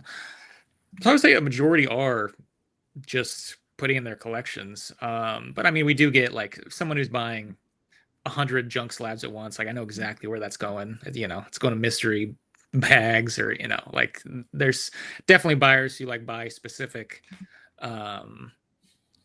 cards. And like I was saying before, like we'll sell clean PSA 8 and 9, WotC hollows, and it's like I know those are getting either cracked and resubmitted or they're going to like try to get a CGC, pristine or something. So it's both. I'm not sure what the percentage is, but I think it's definitely more higher to people just putting in their PC for however long. Yeah, I would say the same. It's with the live streaming. I think even more so. Like you said, Dan, I was thinking like 10-15% are flippers, and then the vast majority are collectors. I know there are a few people who go in there and do look for deals for either like shows or consignment or just to sell themselves. But I will since you plugged something Saturday, I will also plug. We got Walrus is doing a Burn the World for Warmth stream on Saturday night, 7 p.m. Central. And you can come get some free Ascended Heroes packs. Unlike Dan, the scalper over there. Dan, disgusting, Dan. Disgusting. So, hey, Nick, how many and what is the total retail value? Because thank you for opening the door for me to steal even further. Let me know what you're giving away, and then I'll tell you what we're giving away. I think I'm getting like 100 packs. So whatever 100 packs is.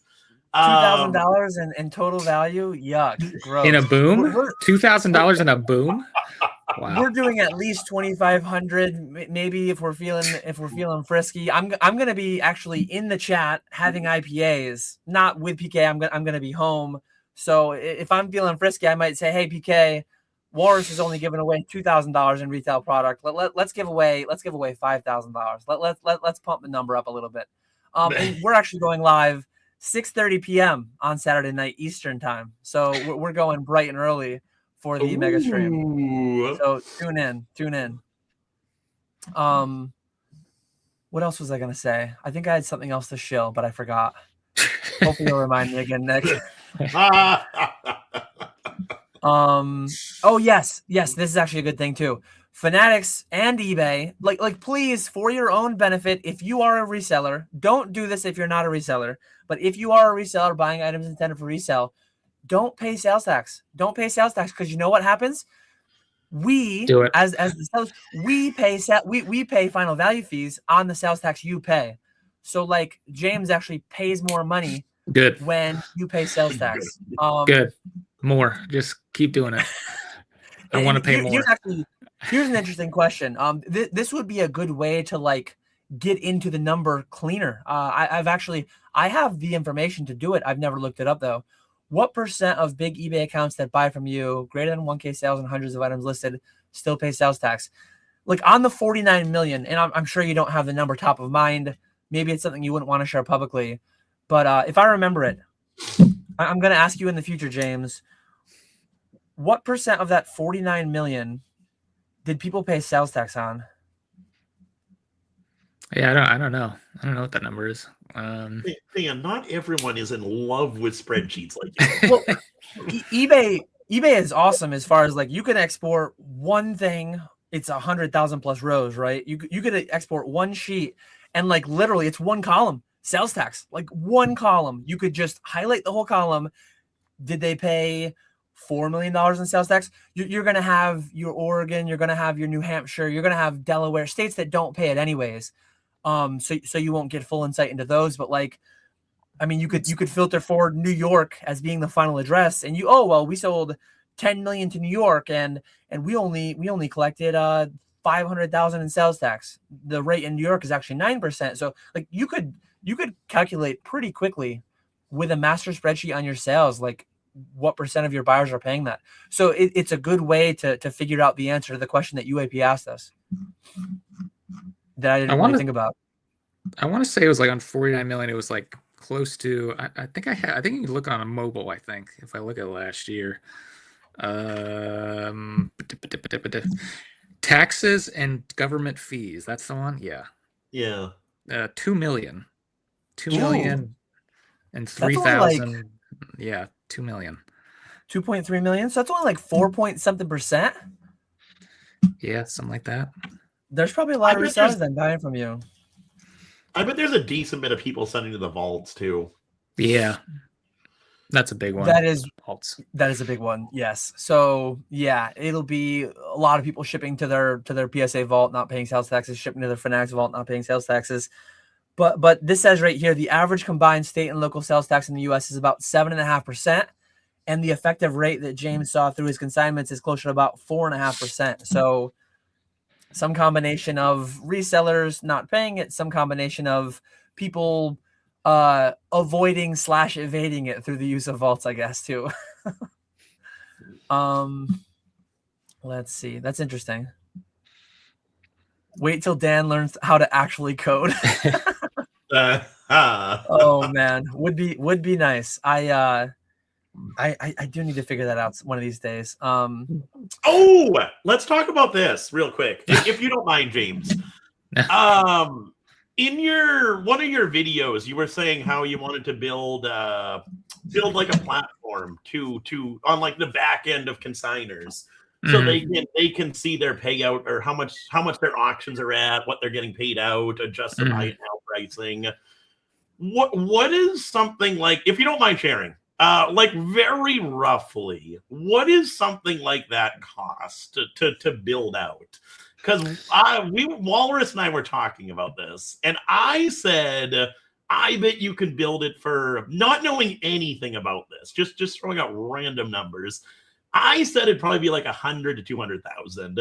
Walrus thought I was insane, and he said it would cost $1 million.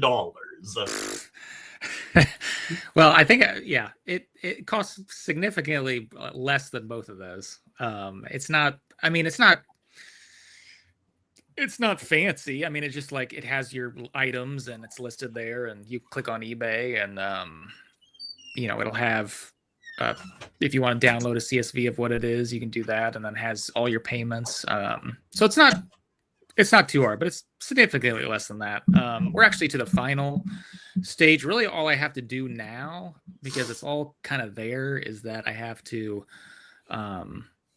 We have like 2 databases. It's like all the items and all the SKUs and whatever, and then there's a database of like people's like information, their email and their names or whatever. So I really just have to combine of like attach the email to the SKU and the cert, which can be just a simple make 2 Excel spreadsheets, do a VLOOKUP and what the two. But we have a lot of consigners that have like the same names, but they're different emails. And plus this spreadsheet, some people have really weird, not weird, but like difficult names that I might, switch an I with an E and then the actual one. So I just have to clean that up and make sure everybody has the right email attached. So I'm pretty close to like picking and choosing a few people who have already reached out and just like sending them the email so that they can log in and see all their stuff, and just kind of like try to break it. This is kind of is what the we're talking about with the the development team. But it's pretty simple. It's definitely doesn't cost that much to do something like that. So you were wrong, Walrus. I was closer. I mean, if you had a really, if you had something like, that had, you can go in there, have, bid on stuff, you're creating a whole marketplace, like Fanatics or eBay. I mean, you're talking, millions of dollars, but yeah, this is not that. It's just kind of like a mini eBay that you can see all your items and, yeah, you don't have to like, it's like, okay, I submitted a Bubble Mew, but there's like 12 of them, it's like, I think I remember the SERP. I don't, it's like, so that's kind of the problem we want to help people out with, just more transparency. Yeah, no, I do think that'll be huge for you. That's going to be absolutely massive. I heard Snipe was built for $5,000 and a firm handshake. Oh man. I don't have anything. Definitely a no rush for that. Yeah, versus Snipe. Yeah. I utilize Google Sheets, and the way that I do it, I have like a master sheet that has all of the stuff that I dump into it from Fanatics, and then it feeds into like the consignor sheets, which are just an import range from their specific tab. It's all just, the permissions are all handled by, I share it. It's not a public thing that anyone can go to the URL. I think some of that's out there. I think some people do that, and anyone can access the spreadsheets, and that's all kind of scary. But so people have to be logged in with their Google account to view their sheets. But it's significantly more work for me, and then it's more clunky for the consigner. I need to follow up on some conversations that I started. I might do something along the same lines. I didn't actually realize until recently, not affiliated, just a happy customer, but DC Sports has like an app as well. I don't know if you're going to go that far, James. Are you going to go? That probably adds a fair bit. No, to it. I mean, you can just log onto it on your phone. It's mobile, but like, it's not like an actual app. You just like go into the website. Yeah. Yeah, DC has like an app, and you request a payout, and then there's a certain threshold. I'm not affiliated with them, but I have spoken with them directly. I spoke with somebody higher up there, and there's a certain threshold. I think it's sub $5,000. If you request it, it just instant transfer ACH into your bank account. I use Chase. Maybe they use Chase as well. So it's just boom. Like I did it, and 10 seconds later, it was in my account. If it's over a certain number, someone has to manually approve it, but it's within minutes, within an hour. It's super clean. I mean, technically they're a competitor of both of ours to some extent, but I've always been, to my own detriment, probably, happy to shout out other businesses that are doing big things, doing good things. So yeah, and especially in the wake of the Snipe debacle, I will more loudly and more proudly shout out DC, who hopefully will never make me regret it. Bless the hobby. But yeah, that is a good question, because like, I don't know anything about that. I remember looking at the E4 thread, and I remember looking at like, there were pointers towards this, and there were databases, and there were these things left exposed. It's like, I don't know what any of that means. I know that utilizing Google Sheets, my biggest vulnerability would be like if somebody hacked into my Google account, if somebody hacked into the consignor's Google account, they would see just their own. If someone got into mine, they would see everything. But it's like, that's the same if someone gets into your eBay account, they see all your stuff. If someone gets into your Fanatics account, they see like there's always some level of risk to some extent, but good unique password, two-factor authentication, all that stuff, like obviously applying. It's scary to think like occasionally you see government like political figures that have these things happen, and it's like they were just using like a personal email account, just like a regular, like not encrypted. Like some of these things that happen is scary.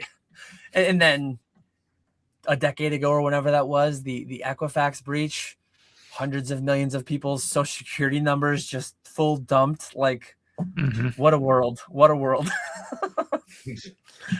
But everybody Oh, forgot and man. nobody cares, right? Is that Exactly. yeah. Exactly. And some of that is like, oh, what do you think about the PSA 10 Illustrator drama? And was it Equifax or Experian or Trans, like all these different, one of them leaked 100 million, like all the information that you get. Like, who the hell cares about a white dot on a Pokemon card? There are, yeah, I don't know. Hey guys, are Tony Hawk and Roddy Mullen magazines good investments? Please don't be cruel in your response. Tony Hawk only did a 900. I think there's people doing 1080s out there now, or like 1260s or 1420s. No, I don't even know what it would be, but 1440s, right? So I'm not bullish. I'm not bullish. He's got all the information. He could just do anything in Pokemon, and he's tripping over himself doing that. Disgusting. That's truly.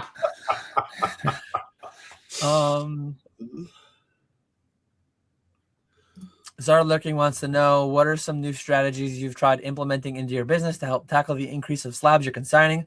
Obviously, one was hiring. You mentioned you have a few employees. Is there any automation or anything you can kind of share? One thing that I'll add to this question, there's a lot of different like auto listers. Are you utilizing it? Like, are you doing manual scans yourself for every single card? Or are you doing like, I know there's a lot of things out there where you can just take the cert and it'll pull from PSA, pull from CGC. The issue with that is like you won't capture any slab issues. Yeah, no, it's all just scanned. We have to scan them all because like stuff in transit, sometimes there's a little chip or damage, sometimes it's scratched. There's just things that you have to just, it just has to be exactly what it is, especially for authenticity guarantee. It needs to be exact condition that it is. But yeah, we have an employee that all he does is title the cards.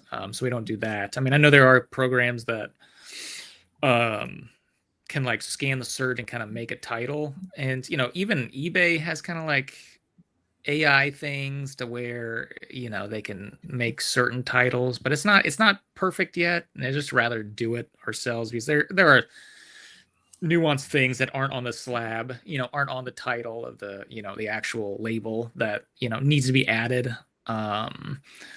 There's endless amount of examples of that. So we do that manually. We've definitely gotten better at shipping, and just because that was taking the longest, and just how to optimize that with the pick lists and the bulk printing, and just being the way it's all out there to ship. We just recently, actually, it's crazy it took that long for me to realize, but we saw there was you were talking about DC Sports. They have some like video that like showed their behind the scenes, what they do there. And so that was a great video, because I always wanted to see kind of like what a large operation, and they do like, I don't know, 90 million, I think, last year, but like their volume is way, way bigger. Like I think it was like 2 million, 3 million, something like that items in a year. I mean, it's just way, way, way, way bigger. So, and it was pretty similar, the way they picked, the way they, not titling, but I can tell the way we scan a little bit differently, but it was pretty similar. And then I got to the shipping part of it, and I was like, okay, they're doing that, they're printing, okay, that makes sense. And then they didn't use bubble wrap, which I was like, they don't use bubble wrap, that's interesting. And then I was thinking, wait a minute, because we get stuff sent from different places too, like big places like Old Fanatics, PSA Vault, like all these like big consignment places too, that like we'll just send, because they all send back and forth. People wanted a different service or try us out. Nobody uses bubble wrap, like nobody does. And I was like, wait a minute, nobody uses bubble wrap. Why did I not think of this before? So it's like all they do is it's not like cheaper to like have just to put it in one, basically bubble mailer, flip it, and then put it in another. It's really about the same cost, but we like timed it out, and it was like half the time to do it, because instead of taking a couple rolls, rolling it up, putting it in, you just literally just boom, boom, boom, and it was like we timed it, and it was, I don't know, like 12 seconds to like put it in with bubble wrap, and it was like 5 without. It's like, we just saved half the time of shipping just by not using bubble wrap. And how many years I've been doing that I didn't realize that all these big shippers don't use bubble wrap. I mean, even you get a submission back from PSA and CGC. I mean, they use void filler because they're large, but sometimes they don't if it's smaller. But nobody uses bubble wrap. Nobody uses it. It takes a lot of space. It's expensive. It's so it's just these little things that I think you realize over the years. So it's like, wait, what's other kind of big places doing, and just making it a little bit faster. Yeah, when you're iterating 2,000 times a week on the same thing, like saving seconds per that adds up. And doing some quick math, like you have 5 people, assuming an average 40-hour work week. I'm sure that assumption is not perfect, and some people are paying out, some people are listing, some people are scanning, some people are packing. But you're doing 2,000 items a week in 200 labor hours a week, right? So that would work out to Yes. So really, right? one employee, all he does is title. He's remote. He doesn't even he's not even here. So he gets the scans and he makes a title based off a spreadsheet, which has the SKU and whatever, just is available to any list them. But we use Wonder Lister, like a third party that like gets all the scans, all the CSV, and then just uploads them all at once. It's the same. Wonder Lister also does DC Sports. That's actually how we saw them. It's like, what's this at the bottom? But yeah, so all he does is titles, and then Lauren just does the payouts. I mean, it's a full time to do that. Yeah. And then I don't scan, I don't ship, I don't list. So all I do is I do like intake. The stuff comes in, and I'll like review the stuff. So it's just a lot of reviewing, but actually like scanning the cards, picking the cards, shipping the cards. Like that's just 2 people. That's doing that. So there's some insight into a large scale operation and some of their numbers. So there's that. There's that.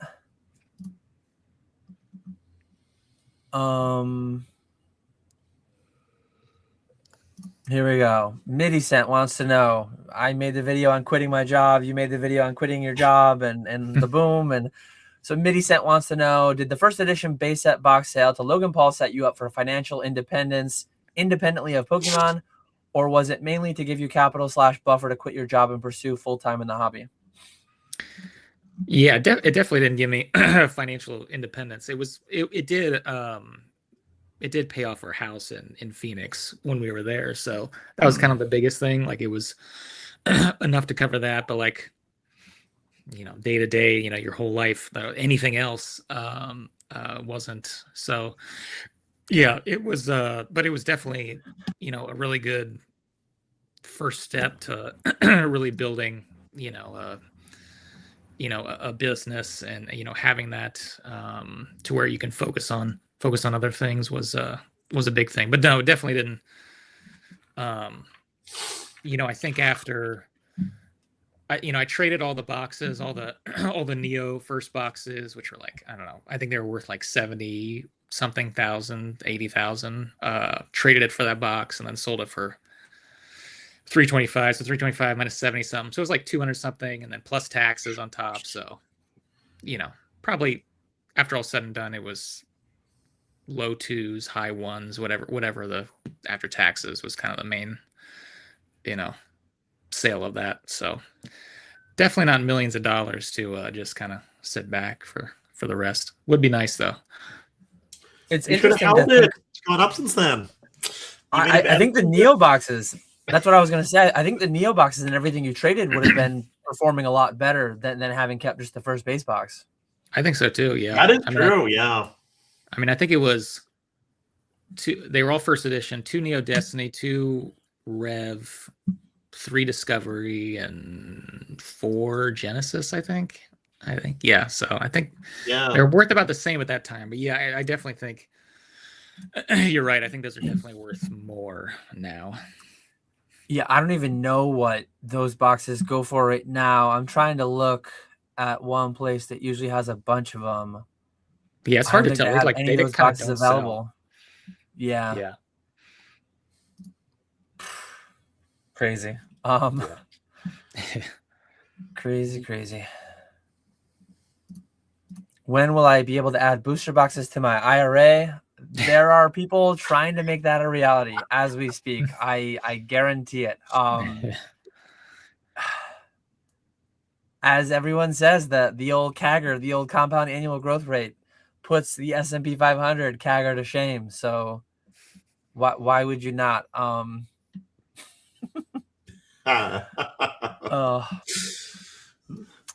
This one for me is an easy yes. PokeRev's existence has grown the hobby to some extent. Deep Pocket Monster's existence has grown the hobby to some extent. KetchumAllCollectibles, Old School Pokemon, maybe not so much, but have we grown the amount of people side hustling Pokemon? Have we grown the amount of people quitting their job to sell Pokemon full time? Probably yes to that, but absolutely. It's just a matter of to what extent. It's not a question of if, it's just how much. Yeah. Oh yeah, I would say it's a good amount of people, because I think a lot of people are similar, where they're on YouTube, they somehow stumble across a Pokemon video, and then that reminds them of when they collected back in the day. They realize that Pokemon's still a thing. They start diving down the rabbit hole, and that's when they get into cards. I think that's probably how it happens for I don't know what percentage, but I would say a good percentage of people come into Pokemon like that. I can't imagine people are just looking on eBay and buy something right out of the gate. Who knows, though? Yeah, and back in '99, obviously TikTok and Instagram and YouTube, they didn't exist. And Pokemon still boomed. Pokemon boomed then, and it was just Ken Golden on Home Shopping Network, and it was your school banning Pokemon, and it was different local TV stations, and 60 Minutes probably did a bunch of episodes on it or whatever. So it's not like it's required, but I think it just increases the speed of everything. It increases the speed and the size, and it just makes it all so much quicker. Everything about today's life is just significantly faster and more just boomy in general. Boomy, yeah. Yeah, definitely those like videos of scalpers like fighting and stuff. Like that got a lot of traction on like just commentary channels that aren't Pokemon at all, that have millions of subscribers. So that probably hits some people too that are like, oh, this stuff's still worth stuff. Yeah. And the thing is, like, he makes a video, and some amount of people who wouldn't have otherwise ever looked into it, oh, like, what's up with this Pokemon thing, and they go and they look at it, and next time they're at Target or Walmart or Costco, oh, hey, there's a box. So it's like they were introduced to it because of some Twitch thing, some YouTube, whatever. And then, like, not all of them, some amount of them turn into a bot, or some amount of them turn into a scalper while the opportunity is there. Some amount of them continue to engage with it. It's all just a funnel, and it's all percentages, and yeah. UAP wants to know the most famous person who bought from you. Yeah, I would guess that'd be Logan Paul. I would guess, or some of these shadow middleman accounts that buy off eBay. Who knows where those cards are going? But when Taylor Swift decides to buy Pokemon cards, she's probably not shipping it to Taylor Swift, whatever her mansion's address is. It's probably going to I mean, maybe she's just buying it on her husband's account or her upcoming husband's account. Maybe Kelsey's just out here buying them. Yeah. I saw something on Gold, like the other Kelsey, whatever his name is, the other one. Jason? Was like, like they're like selling like a Declaration of Independence or something ridiculous on there. Yeah. Super vintage. Yeah. Super vintage, gross. I had Chum Lee buy something from me at CollectCon. That was I fangirled over that one.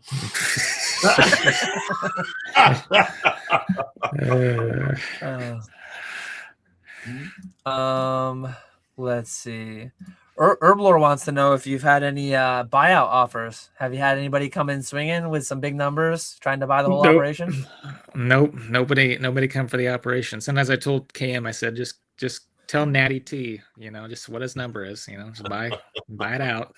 I know it's just chump change for him. So that is an interesting angle to take the question and turn it into something else a little bit. Your business as it stands is very sellable. I mean, you have a commercial lease of some kind, right? Like you have an office where this all takes place.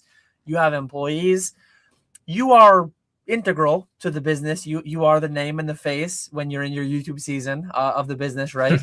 But you theoretically, like, we could in 5 years, in 5 months, we could be looking at the faceless, mostly faceless Instagram page, doing the same type of posts. We could be looking at the eBay churning the same way that it's churning. For all we know, like you could sell it and we wouldn't know any different, right? The way that you're set up. Nick and I really don't have that. So I think that's an interesting thing to distinguish the two types of businesses. I don't know. Is that something like you got a lot of streamers? You could I do theoretically get away with that. I think too. I have more to do though. I have more to do between now and then. I think you're there. Like maybe Ken's watching right now. Cam's got it on. Ken over here's over his shoulder. Hey Ken, how's it going? Make sure you pump that MetaZoo base set booster case. But like you really next week you could sell Z&G Emporium the way that it's set up now. And you could just, oh, hey, James stopped doing YouTube again, as he does from time to time, and we wouldn't be any the wiser, right? Yeah, right. I'll be back in 6 months. Yeah. Interesting. I'm going out for some cigarettes. I'll be back later. Yeah. And then James just sails off into the sunset with his big buyout check. Oh, man. But that is an interesting thing.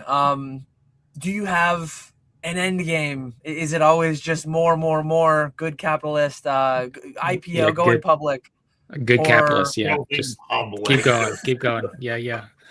Build. No, I don't think I have a goal in mind. It's just kind of just keep doing it while we're, while we can, because especially now, like, my dad, it's not well, he still kind of does some work, but he was an artist, so he did a lot of sculpture and a lot of that kind of stuff. So he was self-employed.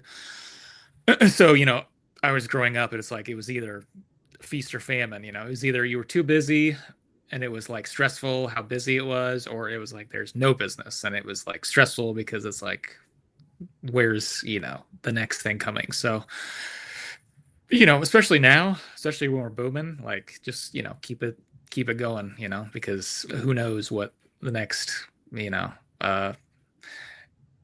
year brings, so yeah, it's just keep one step at a time. I sound like a football player, one play at a time, Yeah. One thing that I've brought up that applies to me, and I'm sure to some extent it would apply to you too, but like kids, and for the next 12 years ish, my kids are in school.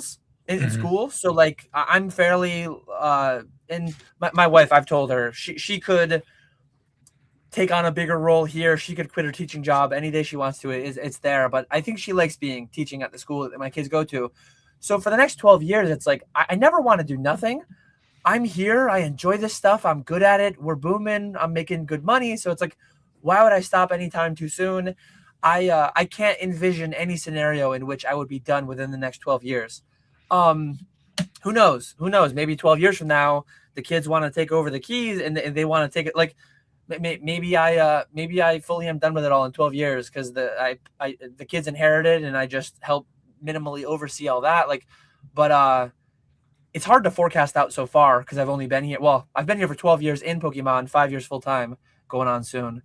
But yeah, to forecast, like I wasn't an engineer for 12 years. I was only that for 10 years. So to try to forecast the next 12 is crazy. And to think what it's been over the last 12 and what it could be over the next 12, it's a lot. It's a lot to think about. Oh yeah. Oh yeah. Yeah. This is just too much change. Too much. It's so crazy. I mean, if you would have said like the average sales price for a month would be $650, like two years ago or something, I'd say like there's literally no chance. There's so. Can we add a zero to that? Can we be doing 5,000-6,000 ASP in 5 or 10 or 20 years? I don't know. I don't know. I mean, I'm not going to say no to Pokemon anymore. Yeah, never say never. exactly. Yeah. Certainly, we can add a comma. I mean, certainly we can get to 1,000. That's not even a 2x. I mean, that might be by the end of 2026. We might be there. So I mean, if the newest set is $20 a pack, I mean, when I first got into YouTube back in, what was it, 2019, and was doing like the selling unweighed packs, vintage packs. I mean, I'm pretty sure like I was selling first edition Rocket, Jungle, and Fossil for like $50. So that means Unlimited was probably in the 20s. I mean, an Unlimited pack was almost certainly in the 20s. So you're looking at just like 5-6 years ago was a pack, or was as much as Ascended Heroes. It's insane. Yeah, my bread and butter 10 years ago, maybe 11 years ago, I was buying fossil boxes for $360, $10 a pack, first edition fossil boxes, to $400 a box. And I remember when they got around $500, $600, $700 a pack, it's like $20 a pack. Like I don't know if I can swing this anymore. Meanwhile, guys like PokeRev were buying them, grading. I was grading only the hollows and selling the light packs as light packs. PokeRev was buying and opening and grading every common, uncommon, everything. That man was an innovator. Pokemon Revolution cards back in the day. I was buying base set boxes. I was buying base set boxes in Unlimited English in 2014, 2015. $700 for a box, and that was under that $20 a pack that Ascended will be tomorrow on stream. So, wow. I remember when I was putting pins.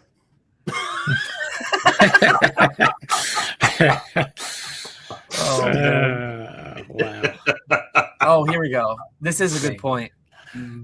If AI goes as fast as I think it will, I could have a seamless transition out of the business as well without people being any the wiser.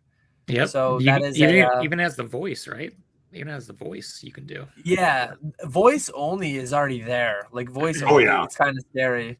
I think there's a lot of like old people, grandparent scams that go on where they just take your voice and they call your grandparents and say like, "Hey, it's me, Dan. Like, wire me a bunch of money here because I'm."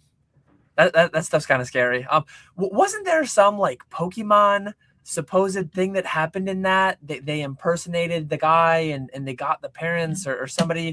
Do you remember that being a thing in the space like 17 drama cycles ago? Like 2 months ago? They called like the parents and said, I'm going to have a friend meet me. Meet at the house. Can you grab something and give it to them? And they just like supposedly cleaned out the entire house. I don't know. I remember hearing about that. I never followed up on it. I don't know if it was real or not, but it sounded far-fetched. But like the technology is there, and oh man, every time you get one of those scam emails, those phishing emails, those calls, or if you used to play RuneScape back in the day, like trimming armor, whatever it would be. These scams exist because people fall for them. It's a sad state of reality, but like these things wouldn't go on if they didn't work to some extent. And I've heard some anecdotes from my parents, some of their friends, like falling for legitimate Ponzi schemes years ago, falling for one of the phone call scam things, take out a bunch of money, take it to a what are those places Western that you go Union. To Western Union. Like anecdotally, I know people who have like fallen into those things in real life, and it's so scary. yeah. Sad, but oh man.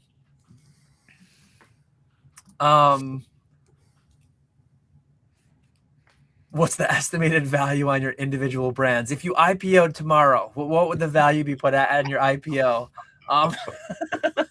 UAP going deep on the question. I think a business that is so highly speculative as this, I think it would be, well, James mentioned in his video recently that no inventory. He sold it all, but recently he's doing a little bit of plays at 107% of market. I think my buyout would be like, it would be like 90% of inventory value plus 2 months worth of earnings. Like it's so requiring me. It's like it's not going to be a 20 PE ratio. I'm not going to get like Coca-Cola type valuation, or I'm not going to get infinite multiple of earnings like some of these tech stocks get. So I think mine would be it would just be my inventory functionally. There's no value to the business as it stands. Yeah, I don't think like Shark Tank would like our businesses. Yeah, no, not at all. No. You don't have a business. You have a little speculative hobby. You have a hobby. Mr. Wonderful would be like, hey, I do like cardboard rectangles like you do, but yes, this is a terrible business. I'm staying far away. He'll be like, I'll just buy CGC. I'll just buy PSA. I'll buy eBay or Fanatics or whatever. Oh, I meant to take this one earlier. So 40 minutes ago, Nick Bona 67. Let us know if you're still here. James, do a little Ken Golden impression. Pump up your PSA 6.5 base first Charizard. We've got a potential buyer, or we had them in the stream 40 minutes ago. Nick Bona 67. Closed. Price is firm in a boom. You know. There you go. Today's price, tomorrow's discount. We're gonna be raising the price soon, so buy now. Yeah. One thing that I love, there's one of the sellers on Heritage. Heritage sometimes has some really big Pokemon blocks. So the way that they do it, they have like a live auctioneer. You can bid online. Some people are there bidding in person. Some of the things that she'd say. Oh, let's see if I can remember the quotes. Nick, you probably know what I'm talking about. Yeah. Here's the one that really got me. Regret is a painful thing. Click that bid button. Regret is a painful thing. Click that buy button before someone else gets it. So here's my shilling for I'm not a party to the transaction. I won't make any money. Regret is a painful thing. Click that bid button. Click that buy button. Today's price, tomorrow's discount. We're in a boom. I mean, buy it now before it doubles again. There was another one that she said all the time that I loved, and I can't remember it. Well, I know we sold a 6 for like 16K. I think that one's listed for 18. So 2K for a 0.5 sounds like a deal to me. And I think 7 sold for like 22. So it sounds like a deal to me. That's what I don't know the numbers off the top of my head, but I know PSA 6.5 is lower pop than 6 or 7. Yeah, and exactly. I was also going to say 6, 7. I feel like that's a play. 6, 7 is a huge meme. 6.5, 6, 7, like there is something there. There is something there. So hopefully your bonus is still in chat. I want to see it come through the email that it was bought, but also first got to click the affiliate link before you do that. This affiliate link. Right? The bit, yeah, this affiliate link. We would make more on that than we've made in the past 2.5 years on our PokeFlips affiliate link, I think. That will be hilarious. If you get a notification that thing sells between now and the end of the podcast, I'm gonna pull it up on my eBay. Hell, I might just buy it. This is not a pump job, but it will sell probably soon because I know when higher end stuff is about to be sold because I get a whole lot of people asking about it. So that card, I've gotten like, I don't know, 3 messages today from different people, like 4 yesterday. Like, will you take a little bit under? You know, it's like, it's a base first. It's just the price is what the price is nowadays, you know, especially right now. But how many messages do you get a day? You must just get flooded with messages. Yeah. We're going full pump here. Yeah. Check that bad boy out. That is, it's hold on. Look at Dan. Look at that pop 28 6.5. Oh my it says God. right there. 28. Only 28 people in the world could be the owner of this card. That's it. That's it. How has nobody clicked that buy it now button? Regret is a painful thing. Regret is a painful thing. Clean. Hey, it looks like a clean 6.5, huh? Clean. 6.5. I have. Oh, look at I'm that. not even meaning in here. 4 carts. You see, in 4 carts right now. Oh boy. People want this lightning bolt. People want this. 47 people are watching this. Make it 48. Boom. I'm watching it. Wow. So yeah, there you go. Nick Bona, if you were on the fence, we should have shoved you right off the fence into financial freedom We with should the have purchase of that card. Just like every single other card, you look back in 2 years and it'd be like, man, I wish I would have bought that. You know, Yeah, that's just the way it works. I don't think this will go the way of the $8,000 PSA 9 base unlimited Charizard. Yeah. I mean, only 1 out of 10 cards from that video are Yeah. still lower, right? As we said Right. earlier. Yep. By some metrics, there is a 90% chance. By other metrics, there's a 100% chance this will go up, depending on who you talk to, depending on who you ask. So I think that's I think that's a thorough pump job on the whoever your consigner is. I mean, the amount of value they got in a boom to get that kind of curated advertising. So much. There hasn't been a pump like that since CD Promo Charizard back in 1999 on Home Shopping Network. How much is that card now? I don't think we sold one in a while. Must be thousands. Yeah, it's gotta be up a lot. Yeah. I actually haven't owned personally. I haven't owned a first base Charizard in it's probably been over a year now. I have a couple shadowless ones. One that's PC that I pulled in Vegas that I don't plan to ever sell. And then another couple collection buys recently. But I feel weird not owning a base first Charizard. It is like the pinnacle of the hobby, right? How could you not own one? Looks like CD promo Zards are like 2,500 right now. Jeez. 2,900. Well, see, Ken was right. Back in Home Shopping Network, you should have bought that. You know, it's gone. I know it went up. You know, even at this hugely inflated value, they sold it back then. You made money. Where'd it go? Somewhere I have the original shipping box of a Japanese base set box that I bought from Cam that was bought by the original buyer on Home Shopping Network. So nice. Yeah, I mean, that person made a lot of money. How many times have you heard somebody say, I regret buying something in Pokemon? Not very frequently. No. You might never hear it again.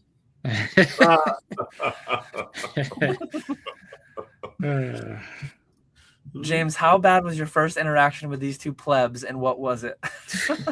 E4. Yeah. 4 days. I think it's the E4 days. Yeah. I can see that Crobat avatar right now. Yep. Yep. I can see Dan getting a little feisty with Gary. I like that because it was, you know. We had some back and forth. I don't remember much. I don't remember what Nick talked about on there much, honestly. He wasn't as feisty, I don't think. I don't think he. No. I think he was way too busy selling 25-cent singles on eBay. And literally everybody was like, "You are a moron. Do not do that." But Nick had. Look at me now. Yeah, look at him now. 99-cent singles. Where's the post count? Nick had. Why doesn't it even say how? Oh, 878 posts. Yeah. Me? That's a lot. That's a lot, actually. Let me see what you had, James. That much. It was across several years though. Like it's not that crazy, is it? James, you had 1.3K posts created. And then I think Dan was definitely the most. Oh, I know I was over 5,000. Yeah. Well, we just sold that Charizard. No way. Did Nick buy it? Yeah. Nick, did you buy it? Is he in chat? Is he in chat or did he miss out? That's hilarious. I love that. That's so funny.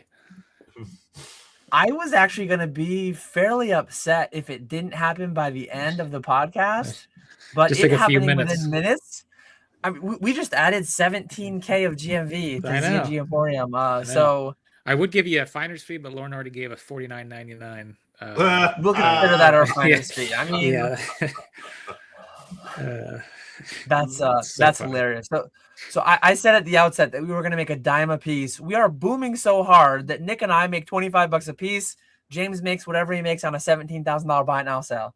So plus a Shining Magikarp for 18.5. I mean, we're looking at 40,000 in sales just sitting here, you know? What are That's we, not too bad. That's not too what bad. are we pumping next? I mean, how many buy it nows do you have in your? How many buy it nows do you have in your guys? Nick, if Now- we yeah, got now- that affiliate sale, That We money are goes to booming, you. bro. I only get the $50 Good super see. chat. Yeah, Dan's Bro. gonna be like, nobody clicked it, Nick. Sorry. Nobody clicked it. Oh man, that is hilarious. 5,377 items. Let's see how many are buy it now. We love moving numbers. In a boom, we Yes. love moving numbers. We love numbers going up. We love numbers going down. I see 3,600 results in the buy it now on ZNG Emporium. If this number is not below 3,500 before we end stream, what are we even doing? 3,500. What are we even doing? If we can't sell 100 buy it nows, is there a certain day, James, that you guys list? Are we actively listing buy it nows as we speak or no? Yeah, we listed some yesterday. We list some probably today, and then the rest, whatever it is, tomorrow. So we're a lot quick. We only advertise that we get it like the prior Sunday, gets it up this Sunday. We've gone a lot faster. I just don't want to like overpromise, then we get slammed, and then people are like, "Well, I haven't listed it," but like we listed stuff that came in yesterday, today. So the fixed price are going pretty quick. And I know you mentioned in one of your videos, but the amount of times that people send a buy it now consignment and then like you have 3 emails in your inbox because the day after they ship it, oh, raise it by $1,000, raise it by $1,000. Like, what's the most price adjustment request you've gotten before having it originally listed? I'm sure there has to be times where you've gotten 3 price adjustment requests before it was even listed, right? Like, it's got to be. I mean, we've been getting it like this past month. I mean, it's just kind of crazy. Some of them are The legend is here. The legend is here.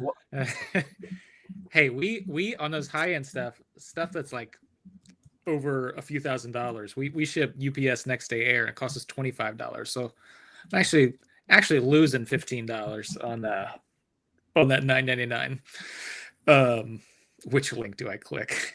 I didn't see this in chat earlier. Nick, we might have actually gotten that. Yeah, might have gotten it. Oh Nice. Man, that's awesome. But yeah, what was I saying? I forget what I was saying. Anyway, who cares? Moving on. We're booming. Yeah. Yeah. And I don't know. This is one thing that's always like, and frankly, I don't really actually feel a void not owning a base for Charizard, but price will go up. I think short term, and I'm speculating on this. I have 6 figures of slabs that I bought a month ago with the sole purpose of transporting them weeks to months in the future and then just liquidating them because I'm making a short term gamble basically. But I think it's inevitable too. Like last time. So context last boom. I actually turned down Kenley. What's his Instagram? Network. Pokemon Network, yes. Yeah. Last boom, I had a PSA 9 base for Charizard. I turned down 50K cash from Kenley, and I diamond handed. I told myself I was going to sell if it went to 100. It went to 60, 70, somewhere in there, never got to 100.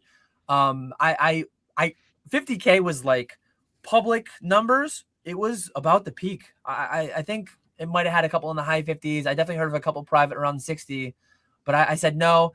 I later sold that Charizard a couple years later for like 25 or 30 grand. They got all the way down to like 20. So I don't know when, but I don't know how many more times they'll double between now and then, but I'm pretty confident at some point there will be a 30% drop even in the good stuff like the Charizards.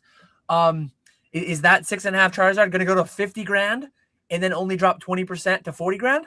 That could be the case. I have no clue. But like, I think they will calm cool to some extent.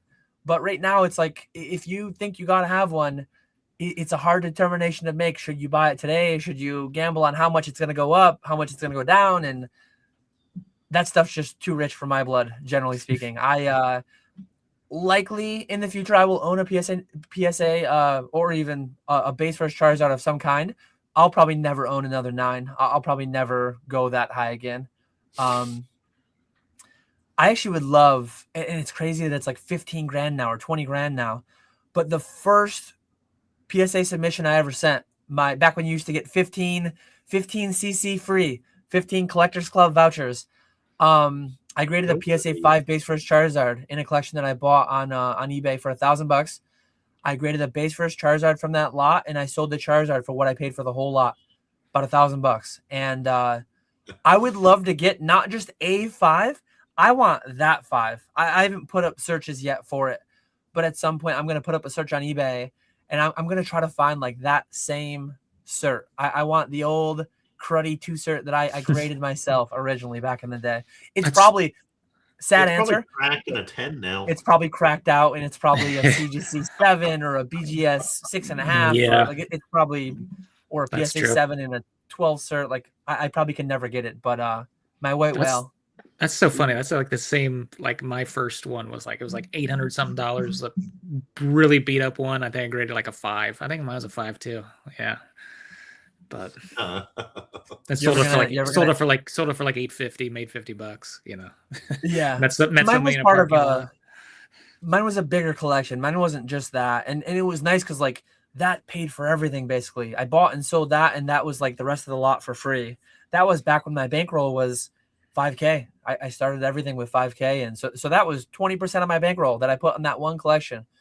Crazy to look back. It really is.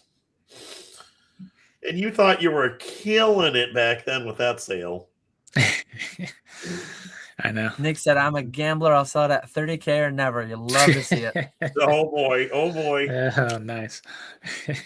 we are fully caught up. Almost fully caught up with questions. I have one more star that I'll take. If anyone has any final questions, let us know. We're going to be here for the next 20 minutes or so. We're going to wrap up before 4 Eastern. But Greeny wants to know. Well, Cam says, what does that even mean? Cam is thrown off by the question. Josh's question, though. What do all 3 of you do for fun outside of Pokemon family stuff in this market? Silence. It was pretty normal, just like hang out with family. Like that's, hang out with 2 kids, play with them. We got this like, it's almost like it's called an NEX. It's basically like a new like Wii. It's like a little tiny thing, and then we like play. Like there's like squash on there, and there's like Candyland things. But they're at the age, they're at 5 and 2 to where like they just want to like wrestle, and like we had this like little setup, like these little like foam things where you just like jump on it, and they just want to just do that a lot. So a lot of that. They're into, our 2-year-old's into Magnetiles big time. Magnetiles are, well, I'm not saying, I almost said it. I almost said they're expensive. I almost said they're expensive. I almost said that, but then I caught myself like a good Pokemon buyer and seller. They're not expensive, because I deal in Pokemon. But yeah, like building stuff. So yeah, it's mainly just family time. That's mainly the big thing I do. Yeah, I don't do much. I am slowly getting through Stranger Things. I did take last week off, which was nice. My mom in a boom. I know. That's inexpensive. Yeah. Wow. I told myself I was gonna. One of my other New Year's resolutions, which has not worked so far, was take a day off every week. That has not been a thing. I love that your New Year's resolution is take a single day off a week. In this market, your New Year's resolution is like, don't take a day off all year. That's a proper resolution for a bachelor and a boom. We're talking about a bachelor and a boom. No wife, no kids. Like you grind set mindset. Come on, what are we doing? Wow, that's crazy. And he said outside of Pokemon and family stuff, we go to the zoo. We go to, not in the winter, but we dance and Cub Scouts and soccer, all that sports. Wife and I, we like board games. We don't play a whole lot lately. We did just play our first game of MetaZoo, new MetaZoo TCG. That was fun. We're gonna do more of that in the future. But yeah, I'm sure. No, I'll give you. So this is part owner of MetaZoo. No involvement in creating the game. I'll say that I think it's a fun game, but TCGs are just generally not for me. So 2 games that my wife and I love. We have Race for the Galaxy, and we have 7 Wonders Duel. I don't know if anyone in chat will know either of those games, but you buy them for $30 and you have infinite replayability. Think of like a chessboard. You buy a chessboard for $30. There are people that have played their lives 30,000 hours of chess with the same chessboard. TCGs are inherently a lot of work. Like if you want to be good at something, you've got to spend a lot of time doing it. Every time a new set drops, spending hundreds of dollars opening packs, buying singles, whatever, keeping an eye on the meta, what's changed. Like, I don't have time for that, frankly. So, like, what my wife and I did was we played with the theme decks. We played with the flex decks, they call them in MetaZoo. I will never graduate unless, the only exception being, if my son gets into Pokemon TCG or MetaZoo TCG or One Piece or whatever he gets it. If my kids get into it, I can justify spending more time getting into it myself. But like in this market, I don't have time to get into a TCG. It's not even about it being expensive, which it is, like Magnetiles, significantly more expensive though. But like TCGs are expensive in time and money. Like if you want to be the very best, like no one ever was, you got to put in 40 hours a week. Like the guys winning worlds and all that and winning regionals. And it's crazy. And I just, like open, honest review of the MetaZoo TCG. I think it was fun. I think the Pokemon TCG would be fun too, but I'm just not a TCG guy that can do it at like a high level and stay that engaged all that time. If my son gets into MetaZoo TCG, I do not have a son. Oh man, that's funny.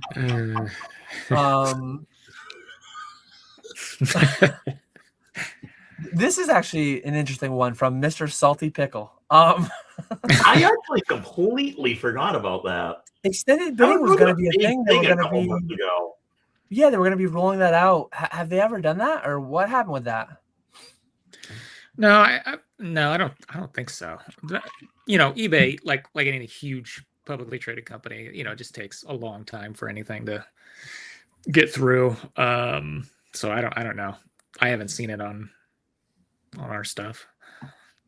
I'm sure there'll be something to like, do you want to like test this on certain accounts, you know, first, but I haven't seen anything. Yeah, that's interesting. I wonder if they scrapped it entirely or if the rollout just had some hiccups and it'll take another 18 months at the drawing board, or no idea. Sky wants to know if you've joined in with the Magnetiles. He used to have a ton of fun with those when his daughter was into it. Yeah, definitely. But the most fun I think she has is like you build. Oh, she likes building it, but then just like completely destroying it, and then just just Godzilla, you know, just wrecking through it. So, and she puts like these little, like they're called little people. Like she puts them inside, and then just, you know, destroys their whole dynamic. So, yeah, that's. But also, Lauren's gotten into Lego since Christmas, so she built me the Black Pearl there. Yeah, so it's deep. We already. And there's a lot of them already. Pre-ordered the $1,000 worth of Pokemon sets, I presume. Yeah. So why I've gotten back into flipping. I need some Lego money. I need to flip back the Pokemon to get some. There we go. But they're not actually expensive because we're in Pokemon. So correct. When people came in, they're like, "Wow, this much for a, you know, whatever it is, 10 cents for a brick or 8 cents, whatever it was." It's like, buddy, you are selling a pop 20,000 illustration rare for $2,000. You know, let's be real here. Let's be real here. I mean, $49 million in net profit in a year. Nothing's expensive. That's true. At that tier. That's true. So no, I still got to flip to make that Lego money. Yeah. So I have a $1,000 Gengar chair coming in too. I pre-ordered myself a Gengar chair. Oh, I was tempted to get one of those, but then I saw a Gengar chair. It's like an office chair. Supposedly, it's like a gaming chair. But please tell me you're keeping it sealed. Please tell me you're just not even. It's gonna be a big box. You're gonna see. I'm tall, so I might cover up the whole chair. Sadly, I'll have to start recording at this angle, One, so that I can write off the entire purchase of the chair, have it be a video prop. But $1,000, I need to get that baby some camera time for sure. That sounds We're like booming. Yeah, that sounds like you should probably buy one sealed though, because a lot of people are going to be breaking that I money, thought about going with two. The attrition has got to be high on office shares. How disgusting of investors, you know. You probably thought pretty hard about buying two. If it wasn't that big of a space take up, that's the crux for sure. Yeah. I mean Nick's got a enormous, display back there, Does it even turn on? Does it turn on? It does. It prints and everything. Wow. Okay. Yeah. All right. I was thinking about getting one until I saw the price, and then I decided not to. If they had a Squirtle, I think that would have threw me over the edge. But it was only the Pikachu, Eevee, and Gengar. And the Gengar was the easy pick out of those three. Yeah. See, I was thinking about the Pikachu. Pikachu was number 2. The Eevee, the colors just weren't good with the Eevee, I don't think. Yeah, I didn't like the Eevee one. The Gengar was solid though. Are they actually really good quality chairs? I looked into it. I heard they're really nice. Our PSA 6.5 Charizard buyer loves theirs. DJ's Poke Center in here has a Diablo 4 edition! Exclamation point. So I presume he's happy with it. It's not a negative interaction. Doesn't sound like. So I talked with a bunch of people and yes, they are actually really good chairs. I think I have a $60 random Amazon special. It's I've never bought a nice chair. So we're booming. Let's try it out. If I just bought 2 loose Destined Rivals booster boxes, that'll probably be worth $50,000 at retirement. This chair will be in the dumpster at retirement. So it's a horrible buy and a boom, but you got to live a little too. That is true. And I mean, for that $1,000 purchase, it's actually only $700 because you got $300 in taxes. Just written off right there. Nice. Yep. What would be the benefit of adding a collectible to your retirement savings? No capital gains tax on long-term holds. I think that was asked in response to the question about adding them to your IRAs and whatever. If and when they ever got that treatment, you would be able to buy it with pre-tax money if you went traditional. And then it could have pre-tax growth, and it would just be taxed as you took it out at your marginal rates. Or if you could save it into a Roth, you save it with post-tax money, and then you never pay tax on the gains. So right now, you buy a Destined Rivals booster box for $500. At retirement, you sell it for $50,000. You've got $49,500 in capital gains. If you can get that $500 Destined Rivals booster box into your Roth IRA, $500 goes to $50,000.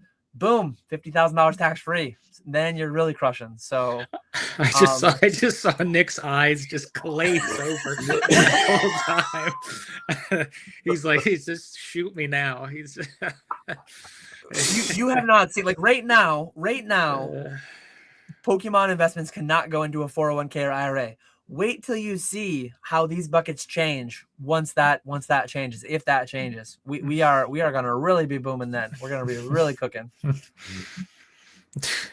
Sorry, quit asking these questions. We love the tax conversations. If you put in $30K 3 years ago and your collection is now worth $150, would you try and get your initial investment back and let the rest ride, or keep all your chips on the table? Biggest thing it comes down to is do you need the $30K? If you need the $30K to pay your rent and to live, and I would probably be more prone to pulling money out. But yeah, it just depends on your entire picture. If you don't need the money whatsoever and you're bullish on it in the long term, why reduce your cost basis, pay taxes on it? And because depending on your tax situation, you might have to sell $50,000 to pull $30K out net. So mathematically, you might look at it, 30K over 150, that's 20%. I can sell 20% and then I can have it free rolling. No, you might have to sell 33%. You might have to sell 50K worth if you're at higher tax brackets. So yeah, a lot of nuance and stuff, but it's all nuance. What are you guys' thoughts? I've done this the past couple of years, but I keep going back and forth. Should I sell now? or should I keep holding? Like my pack collection and the theme decks and the Ninetales, those are worth a good chunk. And I have them. I have the Ninetales up above. You guys can't see them, so I do look at those. But my booster packs and theme decks, those are back in Massachusetts in a safe. I haven't looked at those in forever. So is it worth keeping those? I keep going back and forth on whether to sell them, but I don't necessarily need the money. So do I keep holding? It's a very tough decision, Zach. I think right now I am going to keep holding though. What about you, James? I think you should just sell immediately through either Dan Fanatics or Z&G Emporium, I think. Or Golden. Golden's there too. Cam's there too. Let him eat a little bit.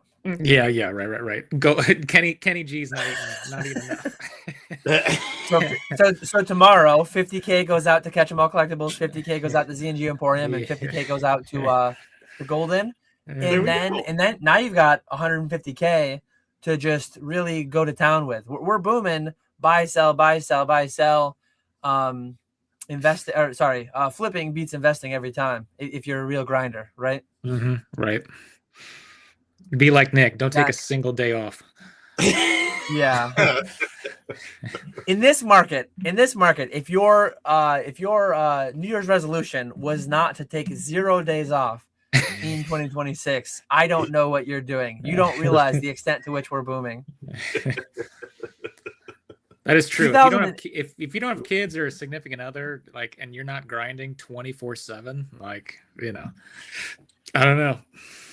2,080 hours is like what they deem a full-time job. When you're self-employed, there's no legal maximum. I mean, 24 hours in a day. If you're not working a 7,000-hour work year, right? What are you even doing? Right.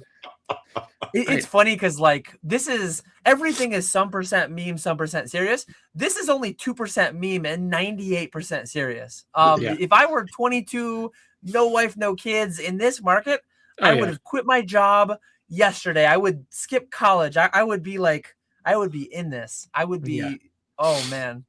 24/7. Like you couldn't imagine. Yep. You can sleep when you're dead. There you go.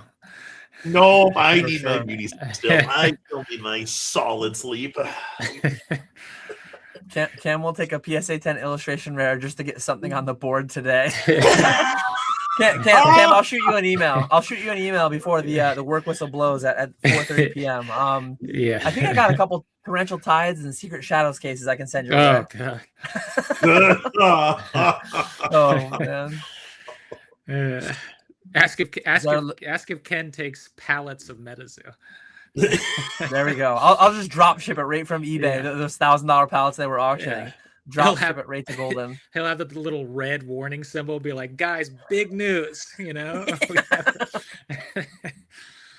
Oh man. That's funny. I think we're fully caught up and I think we're about at that point. Nice. So yeah, definitely check all of James' links below. He did 49 million last year. It is a shame that he was monkey brain, likes 50 million. 52 would have been $1 million a week. Like we gotta pump that number up, ladies and gents. We gotta get it to a clean 2 million a week for 2026. So consign yesterday. Get it in the mail. Thanks for the $17,950 sale, guys. Did we get below 3,500 buy it nows? I don't think so. There's still 3,600 plus. 100 buy it now sales in an hour. I don't think so. Yeah, we did not come through on that, but we did move. A CGC 10 first edition Lapras sold for 800. It looks like. I hope that was you guys. But I will say, I don't know if I don't know, but that Charizard had no sales tax paid. No sales tax paid. Oh, so that very nice. You love. Perfect. You love to see that. I don't like to say. I mean, more tax. Let's just keep booming. But yeah, I like to see that. This did sell after the Charizard sold. This sold. Yeah. So hopefully that was one of you guys. Hopefully that was the affiliate link. Hopefully that was no sales tax. Hopefully that one checked all the boxes. But yeah, we are booming. thanks, James, for coming on again. I think you're our most frequent guest. I think This is the third time he's been on. Yeah, you were on one time predating this channel. You were on a pre-record back when Vivid Voltage was $200 and we thought that was a boom. And yeah, then you were on with Cam a couple years ago. So every couple years we check in, and I'm looking forward to the next one. You being a $250 million man. I think we can get there. I think we can get there. Okay, I'll 3 or whatever it is X, as long as I need you to 10x the amount of streamers you have. That's just. We'll see. Can you get to 60 straight? Good Lord. We might be capped out. There might not be a 2x left in there, but who knows? No. We are booming, so never say never. Never say never. Yeah. Go find Nick on eBay Live. Go find James on eBay. Not for sealed ever, likely, but for all your TCG slab needs. And then definitely go check out PK's anniversary mega stream Saturday night too. Anything you guys have in closing? Thanks, chat. No, skip walruses. Anything else you guys have in closing, or any other send off? Thanks, chat. Everyone for being here as always. Yeah, thanks, James, for coming on. Always a good time catching up with you.